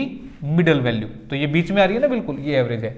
तो अगर ये 74 है तो ये 76 होगा, ये 78 होगा। क्यों? क्योंकि इवन नंबर है ना, 2 के गैप पे। ये कितना होगा? 72। ये कितना होगा? 70। ठीक है भाई। अब उसने क्या पूछा था? सी और ई का गुणनफल, सी और ई का, यानी कि 74 × 78 जब करेंगे तो 800 के 32, आखिरी में 2 आएगा। दिख रहा है किसी ऑप्शन में? इसी में दिख रहा है। पूरा मल्टीप्लाई मत करना, कभी हो जाओ शुरू, बोला 74 × 78, बोला 800 के 32, 8 7 56 और 3 59, और फिर इधर का हो जाओ और फिर आंसर शुरू हो जाए। अरे भाई लास्ट में तो 2 ही आएगा ना, तो इसी ऑप्शन में 2 लिखा हुआ है, ये आंसर है। ऐसे करके आना, ठीक है। तो नेक्स्ट क्वेश्चन आपके सामने, क्वेश्चन क्या कह रहे हैं कि एक छात्र को गलती से 63 की बजाय 83 दर्ज किए गए। इस गलती की वजह से कक्षा के औसत अंक में आधे की वृद्धि हो गई, तो कक्षा में छात्रों की संख्या कितनी है? कह रहा है कि एक स्टूडेंट को गलती से देने कितने थे? 63 और दे दिए कितने? 83 दे दिए, तो इससे एवरेज हाफ से बढ़ गया। ठीक है, तो ऐसे क्वेश्चन को कैसे करते हैं? अब देखो यहाँ पे पूछ ले छात्रों की संख्या क्या है, तो अब इसको मैं ऑप्शन से अगर चला के दिखाऊं तो समझो पहले कंसेप्ट को। गलती से 63 की बजाय 83 दर्ज किए गए। कितने भाई? 83। क्लियर है? तो कक्षा में छात्रों की संख्या पूछ रहा है, यानी कि उसको देने ये थे और गलती से दे दिए ये। ठीक है, अब मुझे एक बात बताओ, इसको मैं अगर रुपयों की फॉर्म में समझाऊं, मैंने कहा एक बच्चे को ना 63 रुपए देने थे और गलती से ना उसे 83 रुपए दे दिए, तो मुझे बताओ उसको कितने रुपए फालतू दे दिए? तुम कहोगे कि 20 रुपए उसको ज्यादा दे दिए। ठीक है, उसको अभी छोड़ दो, उसको मत देखो। मैंने कहा एक स्टूडेंट को 63 रुपए देने थे, दे दिए 83 गलती से, तो इसका मतलब उसको 20 रुपए ज्यादा दे दिए। अब वो 20 रुपए ज्यादा है वो अपने पास उसने रख लिए। अब जो 20 रुपए थे वो ध्यान रखना, मैंने कहा था एवरेज का मतलब है समान रूप से बांटना। तो समान रूप से बांटने का मतलब वो 20 रुपए खुद नहीं रखेगा, अपने सारे दोस्तों को बांट देगा। तो मैं एक बात समझाना चाह रहा हूं कि 20 रुपए को ऐसे कितने दोस्तों में बांटूं कि सभी के पास आधे आधे चले जाएं। इसका मतलब 20 दोस्त हैं और उनके पास एक एक दूं तो 1-1 रुपए चला गया। 20 दोस्त 20 रुपए बांटेंगे तो फिर 1-1 रुपए चला गया।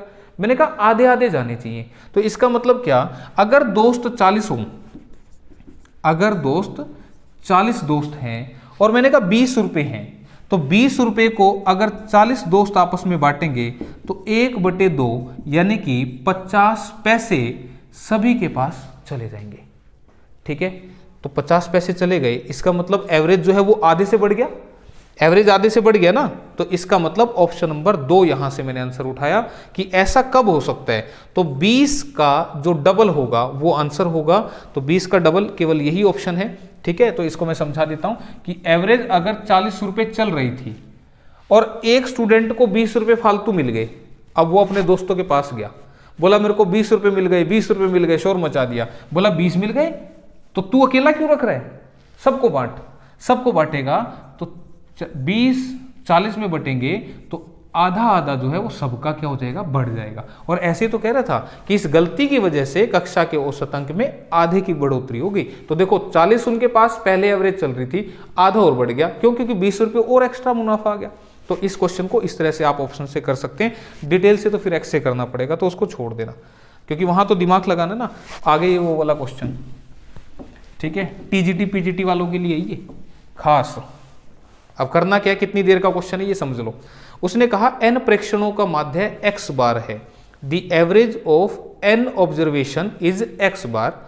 यदि प्रथम प्रेक्षण में 1 की वृद्धि की जाती है, द्वितीय में 2 की वृद्धि, तृतीय में 3 की वृद्धि, और इस प्रकार एक नया माध्य जो होगा वो किसके बराबर होगा। ठीक है, अब इसको कैसे करना है, यहाँ पे देखो, इसको समझाने के लिए ना मैं एक छोटा सा एग्जाम्पल लिखता हूँ। आप हालांकि आंसर कर सकते हैं जिसको थोड़ा बहुत ज्ञान हो। ऑप्शन नंबर 2 इस क्वेश्चन का आंसर बनेगा। कैसे, उसने कहा कि n नंबर का एवरेज x है, यानी कि ये तो है ही है, हर नंबर में 1 की वृद्धि कर दो। तो पहले नंबर में मैंने 1 जोड़ दिया। अब पहला नंबर कुछ भी हो सकता था भाई, जरूरी थोड़ी है कि 1 ही होगा। पहला जो n नंबर है वो 50 है, 57 है, 43 है, 72 है, इनका एवरेज निकाला तो लेट इट बी x बार। ठीक है, तो x बार इनका एवरेज, ये तो है ही है। अब बोला हर नंबर में, पहले नंबर में 1 बढ़ा दिया तो इसमें 1 बढ़ा दिया, इसमें कितना बढ़ा दिया 2, इसमें बढ़ा दिया 3, इसमें बढ़ा दिया 4। तो इनको, ये एक्स्ट्रा को मैं क्या करूंगा, ऐड कर लूंगा, और जितने नंबर हैं, कितने नंबर थे, मान लो n नंबर थे, उससे डिवाइड कर दूंगा, तो जो बढ़ाया उसका एवरेज आ जाएगा ना। क्लियर है यहाँ तक। तो इसको ऐड किससे करते हैं, n इंटू एन प्लस 1/2 से, अभी बताया था, और n नंबर से डिवाइड करेंगे तो कट जाएगा।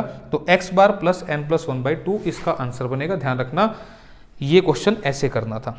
इसी के साथ हमारा एवरेज खत्म। ठीक है, औसत खत्म हो गया। समझ में आ रहा है, वीडियो पसंद आ रही है भाई, क्लियर। अब कुछ एक क्वेश्चन ऐसे हो जाते हैं, थोड़ा सा समझें उनको, रिवाइंड करके देख ले, दिक्कत आ रही है तो इस तरीके से आप इनको कर सकते हैं। अब ये समझ में आ गया तो फिर अब अगला जो चैप्टर हम रिवाइज करेंगे उसका नाम है ratio and proportion. Ratio and proportion यानी कि अनुपात एवं समानुपात। आसान सा चैप्टर, रेशियो एंड प्रोपोर्शन, अनुपात एवं समानुपात, ये है आपका। ठीक है, अब ये पहले ही क्वेश्चन इसमें फिर ऐसे ही आ गया, तो इसको भी एक बार हटा के यहाँ से शुरू करते हैं, वो समझाऊंगा। अभी मैं चाहता हूँ कि थोड़ा सा आसान से शुरू हो। रेशियो एंड प्रोपोर्शन, आपको बता दूं रेशियो क्या होता है, ए डॉट बी, ये 2 डॉट हैं, इसी को बोलते हैं आप ए अनुपात बी। ठीक है, इंग्लिश वाले क्या कहेंगे, ए रेशियो बी। ठीक है, फिर अगर नंबर इस तरह से लिखे हों तो इसको मैं कहूंगा ए अनुपात बी समानुपात सी अनुपात डी, यानी कि A ratio B proportion C ratio D. इसका मतलब क्या हुआ, अब इस बात को भी समझ लो भाई। ये जो 2 डॉट लिखे जाते हैं ना, इसको आप ऐसे लिखो या ऐसे लिखो, दोनों का मतलब सेम है, गलती मत कर देना। इसका मतलब ये, इसका मतलब फिर क्या हुआ, सी बाई डी हुआ भाई। और प्रोपोर्शन का मतलब देखो, हिंदी में बड़ा अच्छा लिखा हुआ है समानुपात, यानी कि समान अनुपात, यानी कि इधर का अनुपात इधर के क्या है, समान है। और याद रखना, जब ऐसे आमने सामने अनुपात आ जाए तो ये क्रॉस मल्टीप्लाई से सोल्व होते हैं, यानी कि AD इक्वल टू BC, ऐसा कैलकुलेशन में हम पढ़ते आए हैं। तो A, ये 2 डॉट है अनुपात यानी कि रेशियो, और ये 4 डॉट है आपका प्रोपोर्शन यानी कि समानुपात। अब क्वेश्चन को कैसे करना है, इस बात को अब समझते हैं। देखो भाई, पहला ही क्वेश्चन आपके सामने क्या है कि शांति ने रोमा और टीना के मध्य 1:3 के अनुपात में 40 डाक टिकट बांटे, तो टीना को कितने डाक टिकट मिलेंगे। Shanti divides 40 tickets among Roma and Tina in 1:3, then find the total, then find the number of tickets received by Tina, ठीक है। एक आध बार नेटवर्क चला जाता है, इंग्लिश भी चली जाती है, तो भाई समझ गए होगे ना, इतनी तो हिंदी आती होगी समझ में। देखो रोमा और टीना में 1:3 में क्या है, टिकट बांटे हैं शांति ने। रोमा और टीना में RT लिख दिया मैंने 1:3। अब समझो, आपको भले ही बेसिक ना समझ में आए, लेकिन जो मैं समझा रहा हूं उसको ध्यान से सुनना।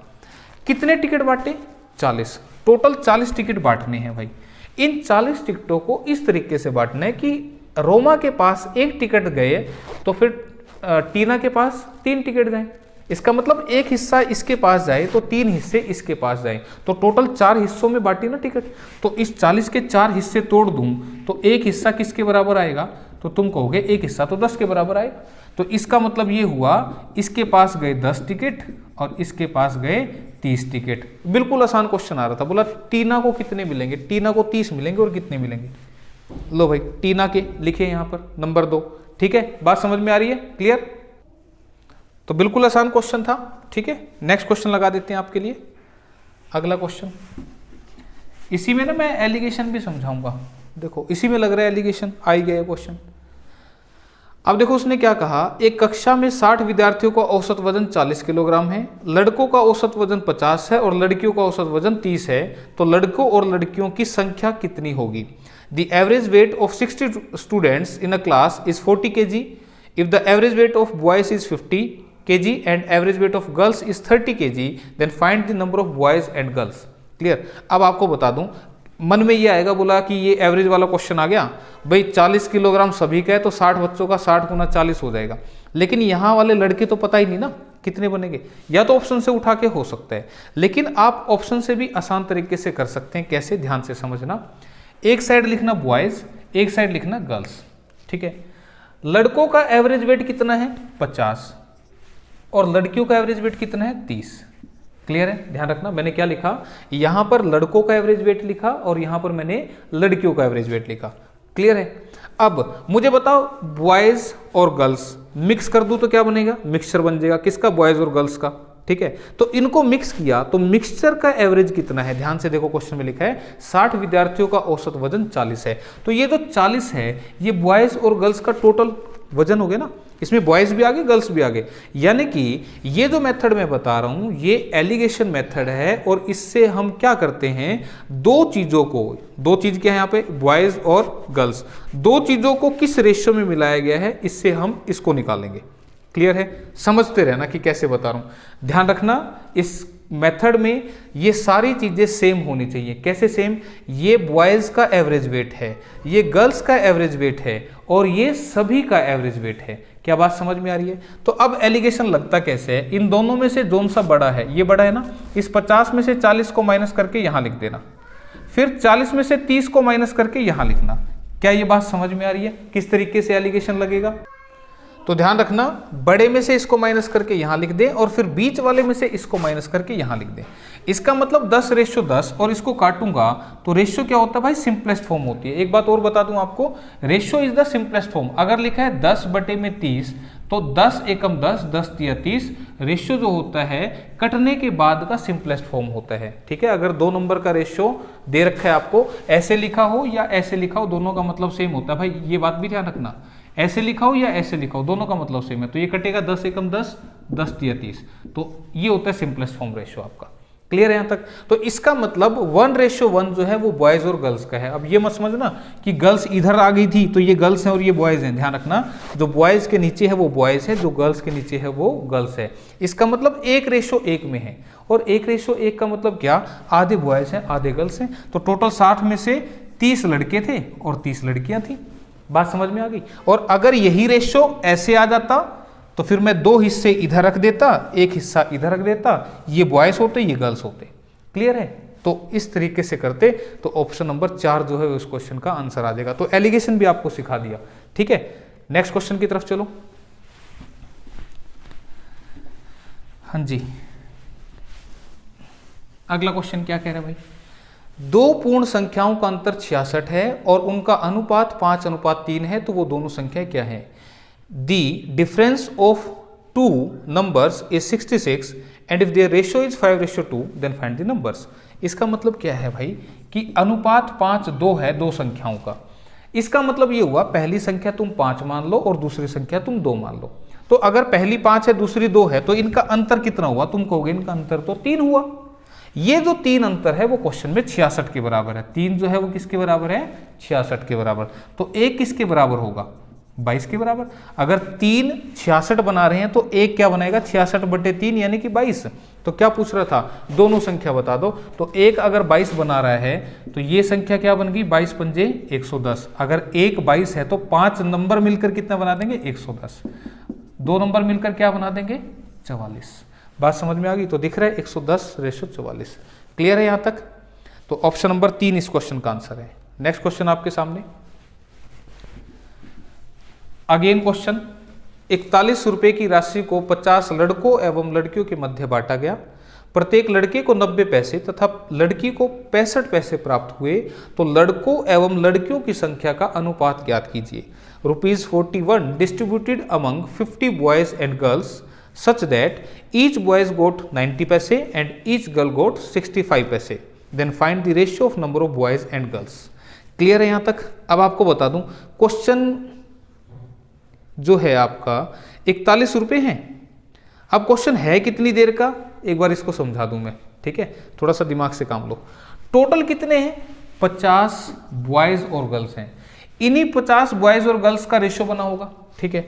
तो मुझे बताओ इसके हिसाब से 18 लड़के और 13 लड़कियां, तो टोटल कितना बन गया, 18 3 21 और 10 31। तो 31 से तो 50 कटता ही नहीं, इसका मतलब ये आंसर नहीं है। 17 और 8 कितना बना, 25। 25 से 50 कटता है, बिल्कुल, इसका मतलब ये आंसर हो सकता है।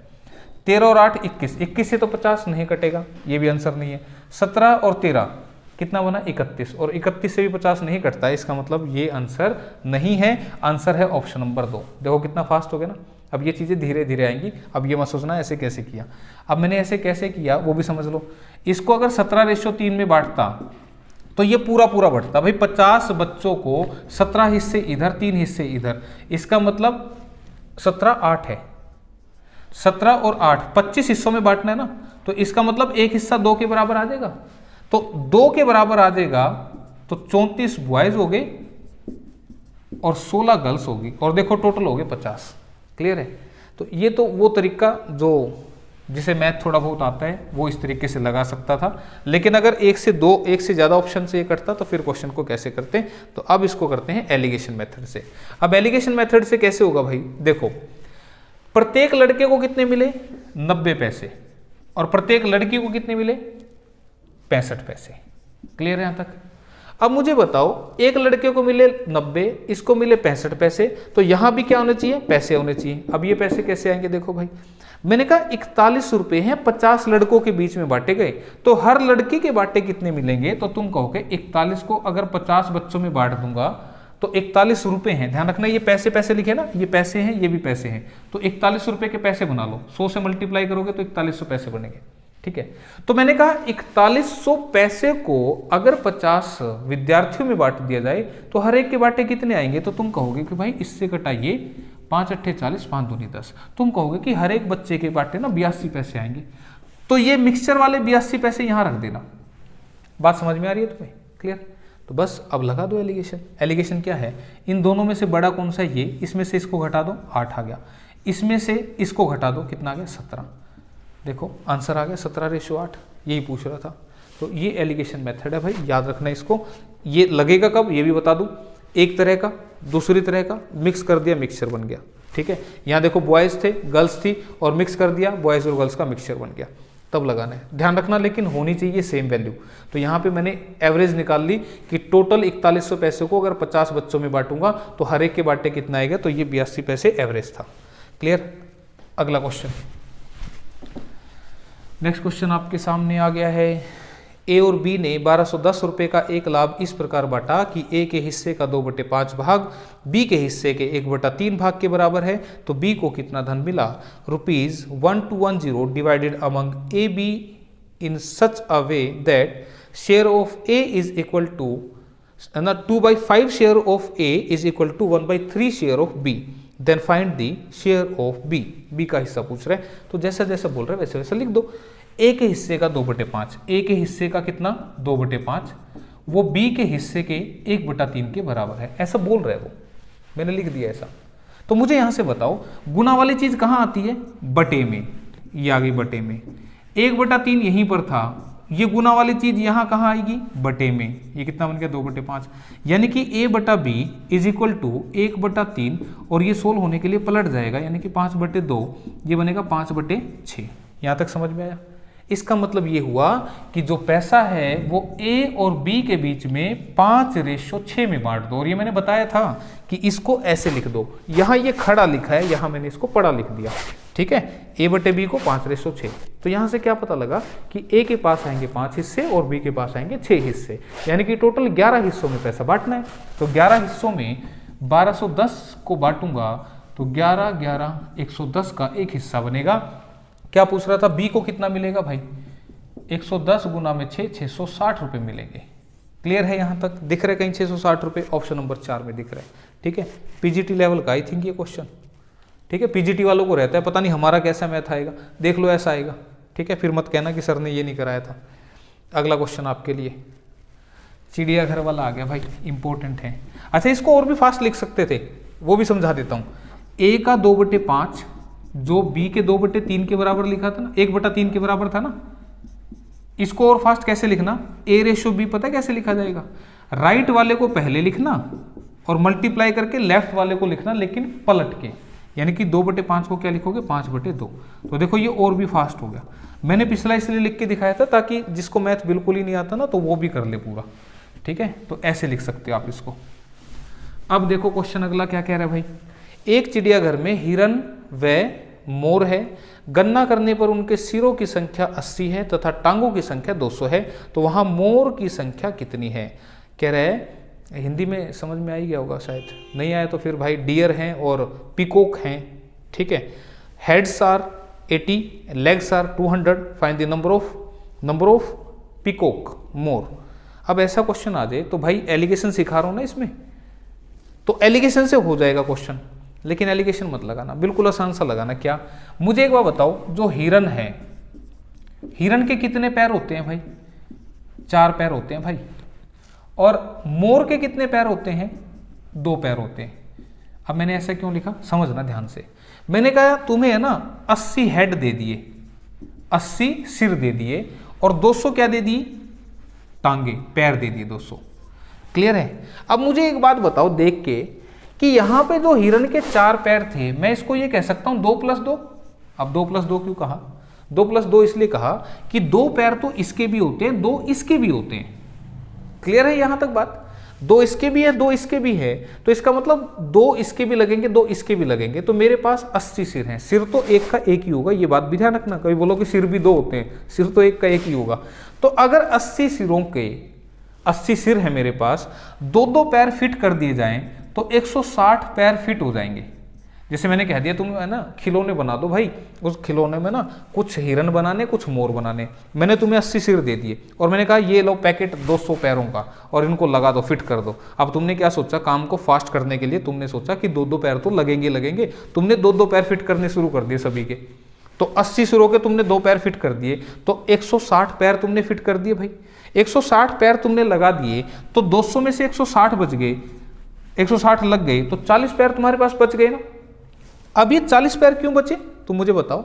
ये 40 इसलिए बच गए क्योंकि हिरन के अभी 2 पैर और लगाने, हिरन तो 2 ही पैरों का हुआ ना, तो हिरन के 2 पैर और लगेंगे तो कितने हिरन के लगेंगे, 20 के लगेंगे, 20 सिरों के लगेंगे ना। तो इसका मतलब हिरन कितने हो गए, 20 हो गए। लेकिन हिरन थोड़ी पूछ रहा था, मोर पूछ रहा था। तो भाई 80 सिरों में से ये 20 माइनस कर देना, 60 जो हैं ये हमारे 2 पैर वाले आएंगे। ध्यान रखना ऐसा करने से पहले आएंगे 4 पैर वाले। तो 60 इस क्वेश्चन का आंसर ऑप्शन नंबर 4 में। ठीक है, फिर से थोड़ा सा बता देता हूं क्या करना है। यहां कुछ भी नहीं लिखना, यहीं से देखो कैसे आएगा।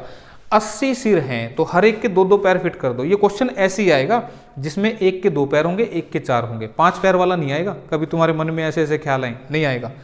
तो 80 सिरों के 2-2 पैर फिट कर दिए, 160 पैर लग गए। 160 टोटल थे 200, 160 माइनस किए तो कितने बच गए, 40। अब 40 पैर क्यों बच गए, क्योंकि हिरन के अभी 2 पैर और लगाने हैं। तो 40 पैरों को 2-2 करके और लगाऊंगा तो केवल 20 सिरों के लग पाएंगे। तो 20 जो है वो 4 पैर वाले आएंगे, ध्यान रखना। ठीक है। 40/2 20, ये 4 पैर वाले यानी कि ये आगे, और मोर कितने, फिर 80 सिरों में से 20 को माइनस कर देना, 60 आपके क्या देंगे, मोर आ जाएंगे। तो इस तरीके से करना था। अगला क्वेश्चन आपके सामने आ चुका है, कैसे करेंगे देखो।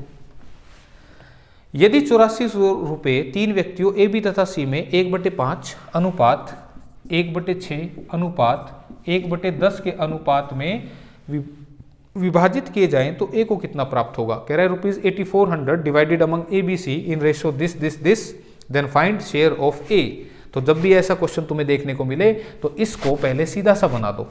सीधा कैसे बनता है वो समझा देता हूं। इनका आपने एलसीएम लेना है। एलसीएम कितना आएगा देखो भाई, 10 का पहाड़ा पढ़ो, 10 एकम 10, इससे कटता है 10, इससे नहीं कटता, छोड़ दो। 10 दूनी 20, इससे कटता है, इससे नहीं कटता। 10 दिया 30, 30 इससे भी कटता है, इससे भी कटता है, इससे भी कटता है। इसका मतलब 30 एलसीएम है। तो आपने क्या करना है, सभी रेशियो को 30 से मल्टीप्लाई कर देना है। तो 5 छिके 30, 6 पंजे 30, 10 दिया 30। इसका मतलब ए बी सी को जो पैसा बांटना है वो 6:5:3 में बांटना है। अब ये समझ में आ रहा है, यानी कि इसको 6 हिस्से देने, इसको 5 देने, इसको 3 देने। तो 6, 5, 11 और 3 14 हिस्सों में अगर 8400 रुपये को बांट दिया जाए तो 14 छिके 84, 600 का एक हिस्सा, एक का हिस्सा पूछ रहा था, एक निकाल दो, 600 छिके 3600, तो आंसर 3600, ऑप्शन नंबर 3। बिल्कुल आसान बच्चा क्वेश्चन। अगला क्वेश्चन आपके सामने, करो भाई जल्दी से। कैसे करेंगे देखो। कह रहा है कि 16 लीटर के एक मिश्रण में दूध और पानी का अनुपात 5:3 है। इस मिश्रण में अगर 4 लीटर दूध और मिला दिया जाए तो नए मिश्रण में दूध पानी का रेशियो क्या होगा। In 16 litre mixture of milk and water the ratio of milk and water is 5:3। If 4 litre milk be added into it then find the ratio of milk and water in new mixture. ऐसा बोल रहे हैं। क्या कह रहा है भाई, 16 litre है टोटल। इस 16 में 5 हिस्से किसके हैं, दूध के, और 3 हिस्से किसके हैं, पानी के। ये दूध है, ये पानी है। तो इसका मतलब 5 हिस्से यहाँ, 3 हिस्से यहाँ। तो 16 के 8 हिस्से कर दो तो एक हिस्सा कितने का आएगा, 2 का। एक हिस्सा 2 का आ गया तो ये 10 हो गया और ये 6 हो गया। इसका मतलब 16 लीटर में 10 लीटर दूध है और 6 लीटर पानी है, तभी तो टोटल 16 बना। अब क्या कह रहे हैं, यदि इस मिश्रण में 4 लीटर दूध और मिला दिया जाए तो बताओ वही दूध के अंदर दूध मिलेगा तो ये कितना बनेगा, 14। 4 लीटर दूध मिला दिया ना। तो बोल रहा है कि अब मिश्रण में दूध से पानी का अनुपात क्या होगा। तो मुझे बताओ, दूध अनुपात पानी, 2 सत्ते 14, 2 तिया 6, आंसर बिकम 7:3। फ्री का नंबर ऑप्शन नंबर 2। ठीक है, नेक्स्ट देखो, अगला क्वेश्चन देख लो। आ गया होगा अब तो बांटना रेशियो में, आसान है ना। अगला क्वेश्चन कह रहा है किसी मिश्र धातु में तांबे तथा जस्ते का अनुपात 5:3 है। यदि मिश्र धातु में तांबे का भार 30.5 ग्राम है तो मिश्र धातु में जस्ते का भार ज्ञात कीजिए। कह रहा है in an alloy the ratio of tamba and jasta, ऐसी ले लो, ठीक है, is 5:3। If the weight of tamba is 30.5 then find the weight of jasta. क्या कह रहा है भाई, एक तांबा है, एक जस्ता है, T फॉर तांबा, J फॉर जस्ता, रेशियो कितना है, 5:3। क्लियर है यहां तक बात। अब उसने क्या कहा, यदि तांबे का भार 30.5 है, तांबा कितना है 30.5, इसके हिसाब से तो 5 है ना वेट, पर क्वेश्चन में कह रहे हैं 30.5 है। तो मुझे बताओ इस 5 से 30.5 कैसे मिलेगा। तुम इसको काट दो, 5 6 के 30, 5 एकम 5। अगर मैं इस 30.5 को 5 से काटूं तो 5 6 के 30 कटा, 0.5 एकम 5 कटा, यानी कि 6.1 पे कटेगा, और जिससे कटे वो यहाँ पे मल्टीप्लाई करना। तो ध्यान रखना, जब भी हम किसी रेशियो को सेम नंबर से मल्टीप्लाई करते हैं तो रेशियो का मान चेंज नहीं होता। मैंने क्या बोल दिया, मैंने कहा कोई रेशियो है 2/3, अगर मैं ऊपर भी गुणा कर दूं 4 से और नीचे भी गुणा कर दूं 4 से तो ये बन गया 8/12, और फिर से कट के बनेगा 4 दूनी 8, 4 3 12। तो रेशियो का मान चेंज थोड़ी हुआ। अगर सेम नंबर से रेशियो को मल्टीप्लाई और डिवाइड करते हैं तो रेशियो की वैल्यू सेम रहती है। इसीलिए यहाँ पर अगर 6.1 से मल्टीप्लाई हुआ तो इसको भी इससे मल्टीप्लाई करेंगे तो रेशियो जो है वो सेम रहेगा, यानी कि 3 एकम 3, 3 6 के 18। तो यही वो पूछना चाह रहा था। जस्ते का भार कितना होगा, तो 18.3 ग्राम, ऑप्शन नंबर 4। ठीक है, अगला क्वेश्चन फिर से अभी किया था ऐसा क्वेश्चन। क्या कह रहे हैं भाई, कह रहा है कि 3 संख्याएं हैं, 1/2 अनुपात 2/3 अनुपात 3/4 इसके अनुपात में है। तो सबसे बड़ी और सबसे छोटी संख्या का अंतर अगर 36 है तो तीनों संख्या किसके बराबर होंगी। तो मैंने कहा था पहले इसको लेवल कर लो। लेवल कैसे? एलसीएम लो। अब देखो 2 से 4 कटता है, छोड़ दो, 4 3 12, 12 इसका एलसीएम है, तो सभी को 12 कर दो, 12 से मल्टीप्लाई, 2 छिके 12, 3 चौके 12, 4 दूनी 8, 4 पे कटा ना, 4 3 12, 3 3 9। इसका मतलब ये हुआ, ये है 6 हिस्से, ये है 8 हिस्से, ये है 9 हिस्से। ठीक है। उसने कहा सबसे बड़ी और सबसे छोटी संख्या का अंतर, सबसे बड़ी कौन सी 9, छोटी कौन सी 6, इनका अंतर कितना है भाई 3, जो कि क्वेश्चन में किसके बराबर है 36।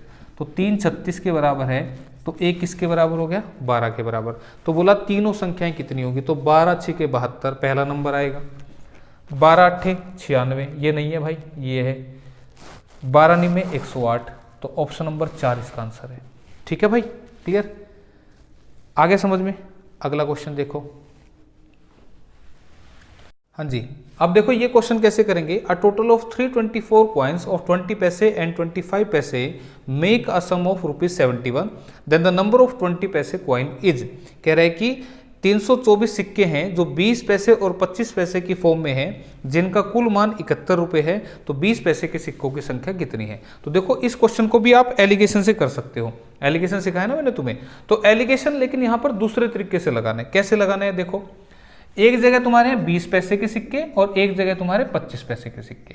तो एलिगेशन दूसरा तरीका क्या होता है लगाने का, आप ऑप्शन से भी कर सकते हो इसको, ठीक है, लेकिन मैं जो बता रहा हूँ वो समझ लो। ऑप्शन से कैसे होगा वो बाद में समझाऊंगा।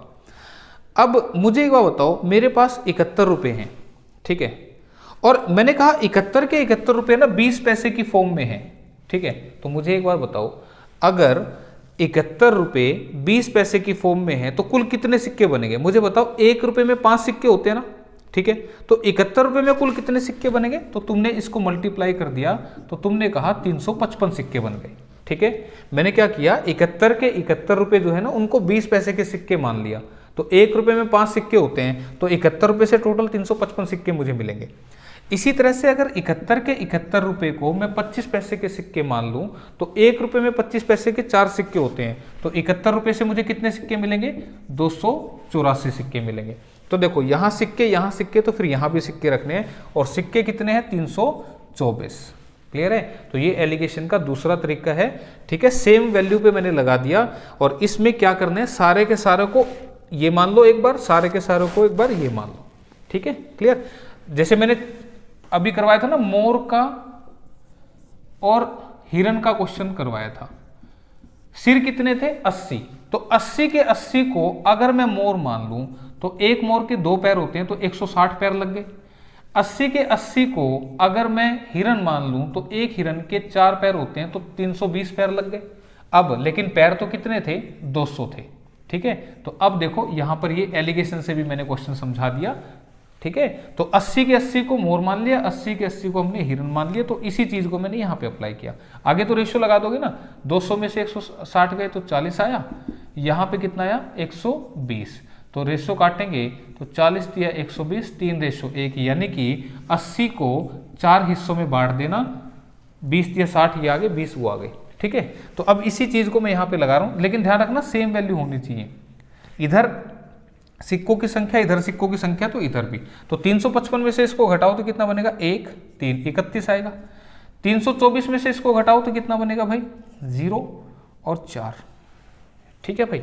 यहां तक बात समझ में आ गई, क्लियर। इसका मतलब ये हुआ कि 40 रुपये तो 20 पैसे की फॉर्म में है और 31 रुपये 25 पैसे की फॉर्म में है। तो सिक्कों की संख्या कैसे आएगी, उसने कौन से पूछे, 20 पैसे के सिक्के। तो मुझे एक बात बताओ, तुम्हारे पास 40 रुपये हैं, 40 रुपये का मतलब इसके 4000 पैसे बन गए, और सारे ही 20-20 पैसे के सिक्के हैं, तो कितने सिक्के बन गए, 200 सिक्के बन गए। यही वो आपसे पूछना चाह रहा था। मैंने क्या किया, 20 पैसे का एक सिक्का है, तो 40 रुपये का मतलब 4000 पैसे को 20-20 पैसे के सिक्के बनाऊं तो कितने बनेंगे, 200 सिक्के बनेंगे। तो इसी ऑप्शन को आप यहां से भी कर सकते थे कि 200 324 में से माइनस कर दिया तो 200 ये हो गए, तो बचे कितने 124।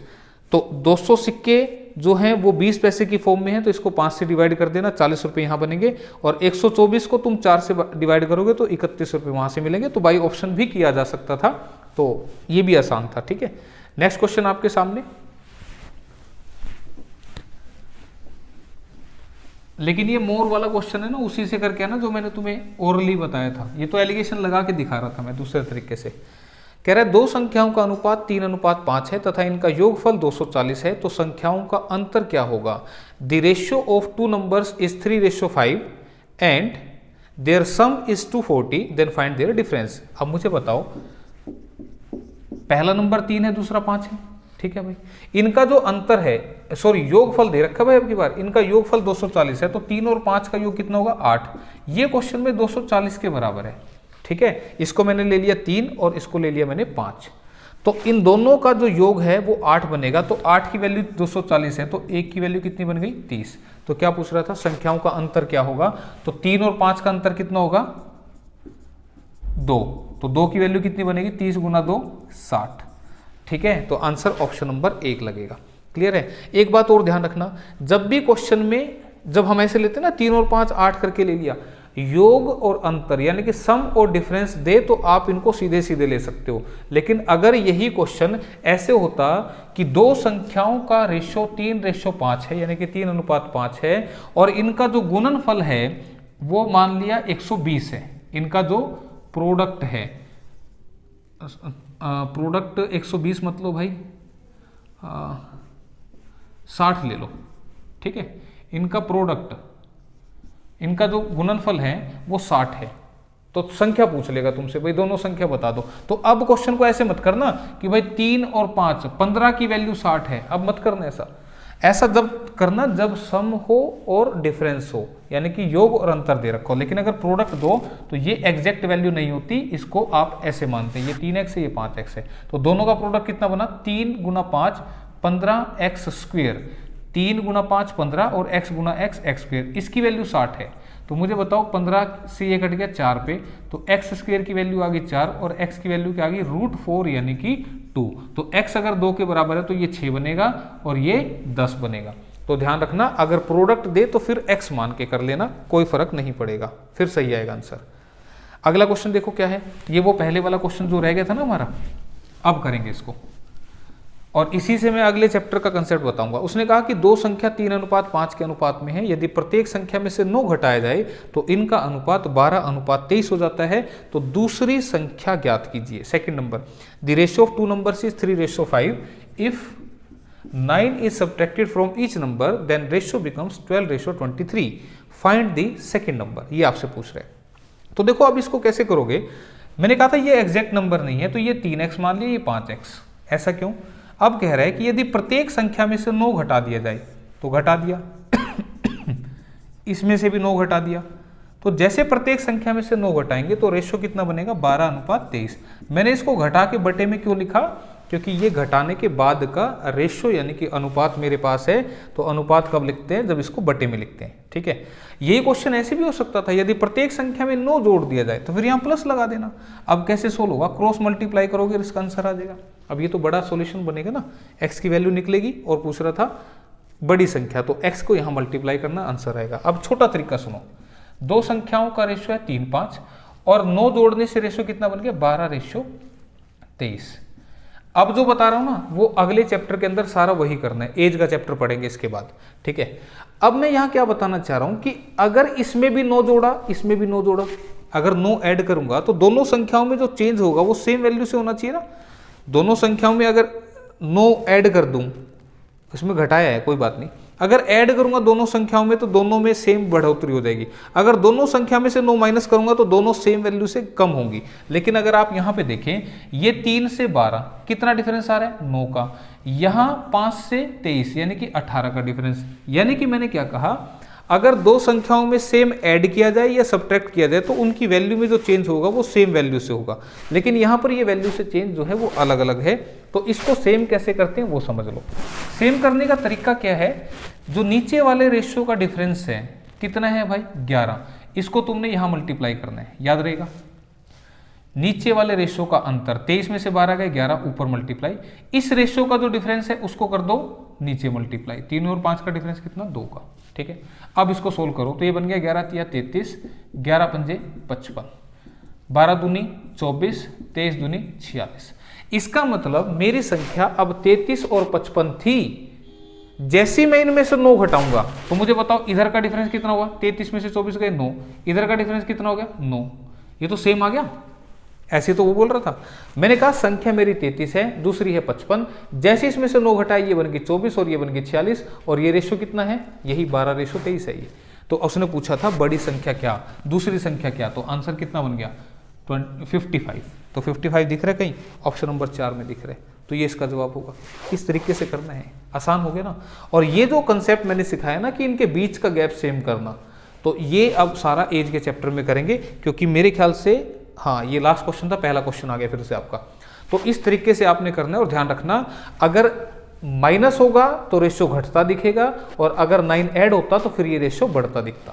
क्लियर है। अगर इसी क्वेश्चन में एक चीज और सुन लो, अगर इसी क्वेश्चन में ये बोलता कि प्रत्येक संख्या में से 18 घटा दिया जाए, क्या घटाया जाए 18, तो अब तुम देखो यहां पे तो ये 9 कम हुई, ये भी 9 कम हुई, लेकिन वो तो कह रहा है 18 कम कर दे। तो मुझे बताओ ये जो 9 है ये किसके बराबर होगा, अब 18 के बराबर। तो 1 किसके बराबर होगा, 2 के बराबर। तो अब संख्या 55 नहीं होगी, 55 का दुगना यानी कि 110 होगी।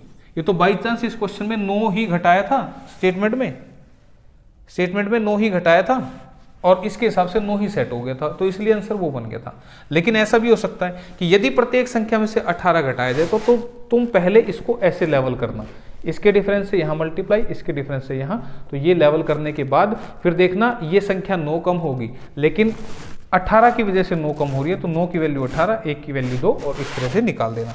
ठीक है भाई, तो अच्छा लग रहा है, समझ में आ रहा है, बोर तो नहीं हुए। ठीक है, तो अब आपका एज का चैप्टर छोटा सा ही है, कम ही क्वेश्चन करने, तो ध्यान से। अब इंपॉर्टेंट है एज का चैप्टर, जरूर क्वेश्चन आते हैं यहाँ से। एज मतलब आयु, और मैं ऐसा क्यों बता रहा था, इसमें आयु जो होती है वो एक ऐसा फैक्टर होता है, बता देता हूँ थोड़ा सा एज के बारे में। एज एक ऐसा फैक्टर होता है, अगर मैं बात करूँ आज से 3 साल बाद, तो मेरी उम्र भी 3 साल बढ़ जाएगी और आपकी उम्र भी 3 साल बढ़ जाएगी। आज से 5 साल पहले मैं भी 5 साल छोटा था और आप भी 5 साल छोटे थे, यानी कि टाइम गैप के साथ एज सेम वैल्यू से घटती या बढ़ती है। क्लियर है, ये एज का कंसेप्ट है। कैसे आएगा, क्वेश्चन लगाएंगे। उसने क्या कहा, एक व्यक्ति तथा उसके पुत्र की औसत आयु 40 वर्ष है, इनकी आयु का अनुपात क्रम से 11:5 है, तो पुत्र की आयु क्या होगी। कह रहा है the average age of a person and his son is 40 year. If the ratio of their age is 11:5, then find the age of son. अब मुझे एक बात बताओ, एक व्यक्ति और एक पुत्र है, कितने बंदे हो गए 2, और इनकी एवरेज कितनी है 40। इसका मतलब क्या, पुत्र भी 40 का, व्यक्ति भी 40 का, तो टोटल कितना हो गया 80। इसका मतलब टोटल उनके पास 80 साल उम्र है, जिसे हमने डिवाइड करना है किस में, 11:5 में। ये फादर आ जाएगा या व्यक्ति आ जाएगा या उसका पुत्र आ जाएगा। तो पुत्र की पूछी थी, तो मुझे बताओ 11 और 5 16 हिस्सों में अगर मैं 80 को बांट दूं तो 5 का एक हिस्सा आ जाएगा और 5 पंजे 25 साल जो है वो उम्र आ जाएगी किसकी, पुत्र की। ऑप्शन नंबर 1 इसका आंसर है। क्लियर, आसान था। अगला क्वेश्चन आपके सामने आ गया स्क्रीन पर। क्या कह रहे हैं, एक पिता और उसके पुत्र की आयु का योग 45 वर्ष है। 5 वर्ष पूर्व उनकी आयु का गुणनफल 124 था, तो पिता की आयु कितनी होगी। The sum of age of son and father is 45 year. 5 years ago the product of their age was 124. Find the present age of father. अब देखो इसको डिटेल से तो मैं बनाऊंगा नहीं, मैं 2 ही चीज़ें सिखाऊंगा इस चैप्टर में, एक तो ट्रिक और एक ऑप्शन। अब ऑप्शन से कैसे करते हैं इसको दिखाते हैं। ये पहला है, ये दूसरा, ये तीसरा, ये चौथा। 9 साल, 45 साल, 36 साल और 54 साल। अब देखो ये क्या लिखा है। सबसे पहले उसने पूछा पिता की वर्तमान उम्र, यानी कि जो एज लिखी ऑप्शन में ये किसकी लिखी है, पिता की। तो मुझे बताओ पिता की एज 9 साल हो सकती है क्या, ये तो गड़बड़ है। पिता की एज क्या 45 साल हो सकती है, ये भी गड़बड़ है। अब तुम्हें लगा भाई पिता 45 का तो हो सकता है, अरे अगर पिता 45 का हो गया तो इसका मतलब उसका बेटा तो फिर 0 का हुआ ना, उसका पुत्र कितने का हुआ, 0 साल का। क्यों, क्योंकि पिता और पुत्र की उम्र का टोटल 45 है, तो पिता 45 का है, तो फिर इनका टोटल तो 2 भी बनेगा ना, तो इसका मतलब ये 0 हुआ। तो ये तो बात गलत है यहाँ पे, तो इसका मतलब ये आंसर भी नहीं है। अब अगर ये पिता 36 साल का है, अच्छा ये होगा कोई, ये भी नहीं होगा। क्यों नहीं होगा, मुझे बता सकते हो ये क्यों नहीं होगा? क्यों? क्योंकि उसने कहा कि दोनों की उम्र का टोटल 45 साल है, तो अगर यही आपने ले लिया तो फिर वो तो माइनस में जाएगा, मतलब बच्चा पैदा भी नहीं हुआ अभी, माइनस में तो तभी होगा ना वो। तो इसका मतलब आंसर आ ही गया सीधा सीधा, कुछ करना ही नहीं था। अब तुम्हें फिर भी लग रहा है कि ये आंसर सही है कि नहीं, तो मैं एक बार करवा के दिखा देता हूं आंसर। मुझे बताओ, अगर ये 36 का है तो बेटा कितने का होगा? 9 साल का। ऐसा क्यों कहा मैंने? क्योंकि इनकी जो उम्र का टोटल है वो 45 साल है, तो 36 और 9 कितना हो गया? 45। बोला 5 साल पहले, 5 साल पहले क्या होगा? ये 5 साल कम 31 का, ये 5 साल कम यानी कि 4 का। तो कह रहा था 5 साल पहले उनकी उम्र का टोटल प्रोडक्ट जो था 124 था। तो मुझे बताओ इन दोनों की गुणा करोगे तो 124 आ रहा है, बिल्कुल आ रहा है, यानी कि ये सेटिस्फाइड हो रहा है। तो ये आंसर था। तो देखो कितनी आसानी से, कितनी जल्दी क्वेश्चन हो गया। इस तरीके से आपने करना था, ठीक है। तो सारी ऑप्शन भी नहीं लगानी पड़ेंगी, आपको फटाफट पता लग जाएगा। तो अगला क्वेश्चन आपके सामने। हाँ जी, अब कैसे करेंगे? देखो कह रहे मोना के पिताजी की आयु मोना की आयु से 3 गुनी है। 12 वर्ष बाद मोना के पिताजी की आयु मोना की आयु की दुगनी के बराबर होगी, तो मोना की वर्तमान आयु ज्ञात कीजिए। कह रहे हैं the age of father of Mona is 3 times of her age, यानी कि मोना की एज की 3 टाइम्स है। After 12 year the age of Mona's father become twice of Mona's age. ठीक है, find the present age of Mona. Mona की प्रेजेंट एज पूछ रहे हैं, तो ये क्वेश्चन इंपॉर्टेंट है आपका, ये आता है। ये क्या है? फादर, और ये क्या है? डॉटर। डॉटर ले लो, मोना ले लो, जो भी मर्जी ले लो। ये पिता है, ये पुत्री है। मोना के पिताजी की आयु मोना की आयु की 3 गुनी है। इसका मतलब अगर मोना 1 साल की है तो पिताजी 3 साल के हैं, 3 गुनी होगी ना। ठीक है, ये कब है? वर्तमान है, प्रेजेंट एज है ये, इसको वर्तमान लिख दिया मैंने, प्रेजेंट एज। ठीक है, 12 साल के बाद, 12 साल के बाद यानी कि आफ्टर 12 ईयर, 12 साल के बाद क्या होगा? मोना के पिता की आयु मोना की आयु के दुगनी के बराबर होगी। इसका मतलब ये 2 होगी इनकी, मोना की 1 होगी। फिर क्या कह रहा था? मोना की वर्तमान आयु बता दो। अब कैसे निकलेगी ध्यान दो। मुझे एक बार बताओ, आज की आयु और 12 साल बाद की आयु, तो इसका जो गैप है वो तो सेम नहीं है ना, जबकि होना चाहिए सेम। मैंने क्या बताया था? ये गैप सेम होना चाहिए। तो गैप सेम कैसे करते हैं भाई? सिखाया तो था।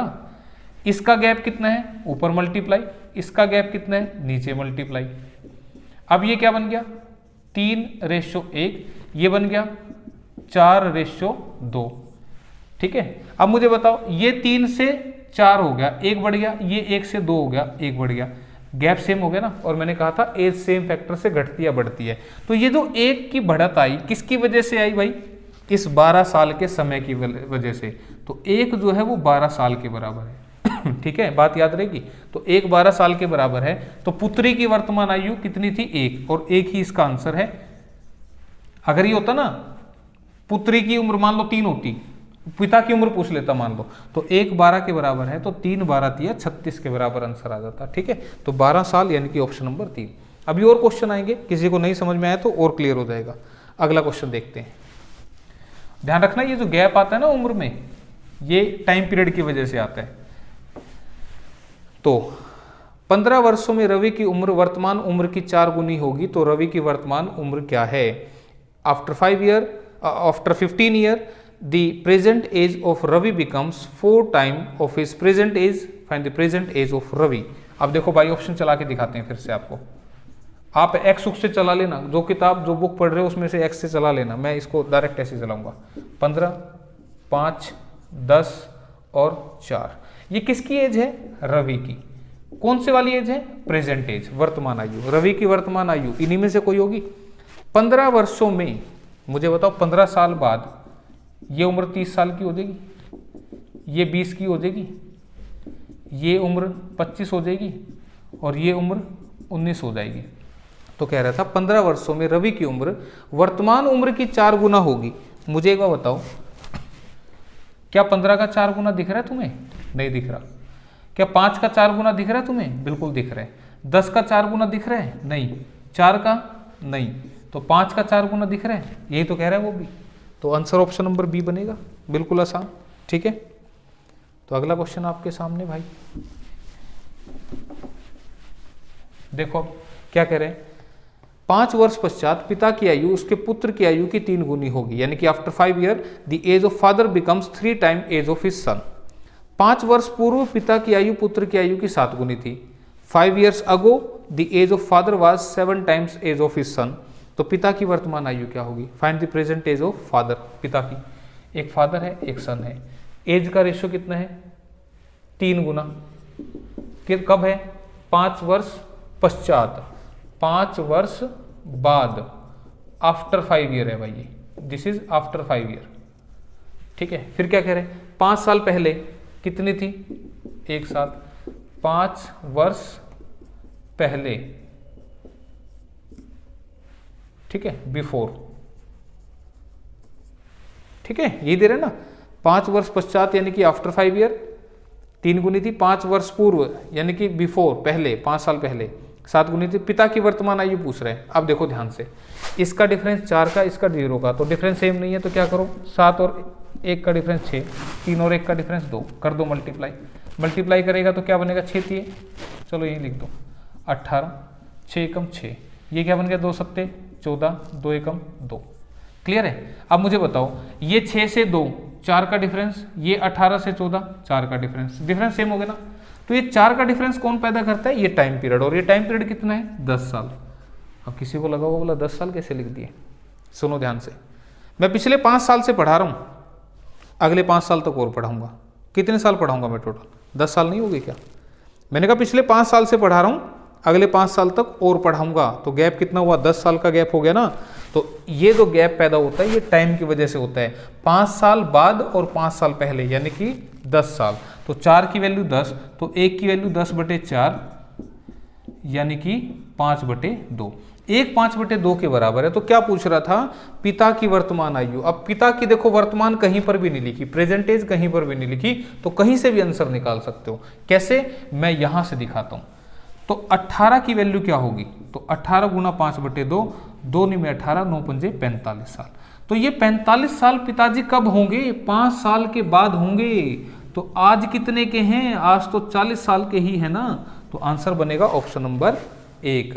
यहां से करते तो फिर तुम क्या करते कि 14 की वैल्यू कितनी हुई? 5/2 यानी कि 35। तो 35 साल के, इसकी वैल्यू निकालोगे तो 35 साल के पिताजी हैं 5 साल पहले। तो 5 साल पहले अगर वो 35 के तो 5 साल बाद यानी कि 40 के हो जाएंगे वर्तमान में। तो कहीं से भी निकाल लेना, आंसर सेम आएगा। ठीक है, अगला क्वेश्चन आपके सामने। तो ये इंपॉर्टेंट है भाई, ये वाला क्वेश्चन ही सबसे ज्यादा आता है, तो ध्यान रखना कैसे कर रहा हूं मैं क्वेश्चन को। अगला क्वेश्चन है, हरि तथा श्याम की आयु का अनुपात 5:7 है। 4 वर्ष बाद उनकी आयु का अनुपात 3:4 होगा। तो हरि की वर्तमान आयु ज्ञात कीजिए। The ratio of age of Hari and Shyam is 5:7। After 4 years the ratio becomes 3:4। Find the present age of Hari. 5, 7, 3, 4। ये कौन सा है? हरि। ये कौन सा है? श्याम। ये कौन सी है? वर्तमान। ये प्रेजेंट एज है भाई, प्रेजेंट एज का कुछ नहीं लिखा तो वो प्रेजेंट है। 4 वर्ष बाद, ये क्या है? 4 वर्ष बाद, आफ्टर 4 year। ठीक है, आफ्टर। रेशो है 3:4। अब मुझे बताओ गैप कितना है? यहाँ 2 का, यहाँ 3 का, गैप सेम नहीं है तो करो भाई, इधर 1 का गैप, इधर 2 का गैप, कर दो। 5, 7, 6, 8, गैप 1 का, गैप 1 का, हो गया सेम। किसने पैदा किया? इस टाइम ने। 1 किसके बराबर है? 4 साल के बराबर वर्तमान। और इसमें तो पूछ क्या रहा था? हरि की वर्तमान। हरि कौन सा है? ये वाला। तो इसकी वर्तमान कितनी आ जाएगी? 5 गुना 4, 20 साल। तो 20 ईयर दिख रहा है कहीं? ऑप्शन नंबर 1 में दिख रहा है। ठीक है, ऑप्शन नंबर 1 आंसर। क्लियर? तो पहला ही क्वेश्चन आ गया ये फिर से। ठीक है, तो भाई ये आज आपके हमने 3-4 चैप्टर रिवाइज कर लिए। ध्यान से देख लेना, कहीं भी दिक्कत आए तो आराम से रिवर्स करके देख लेना। फिर भी दिक्कत आए तो कमेंट सेक्शन है आपके पास, और लाइक करना, शेयर करना, नए हो तो सब्सक्राइब जरूर करना। ठीक है, तो जल्दी मिलेगा आपको नेक्स्ट पार्ट। आज के लिए इतना ही। थैंक यू, धन्यवाद।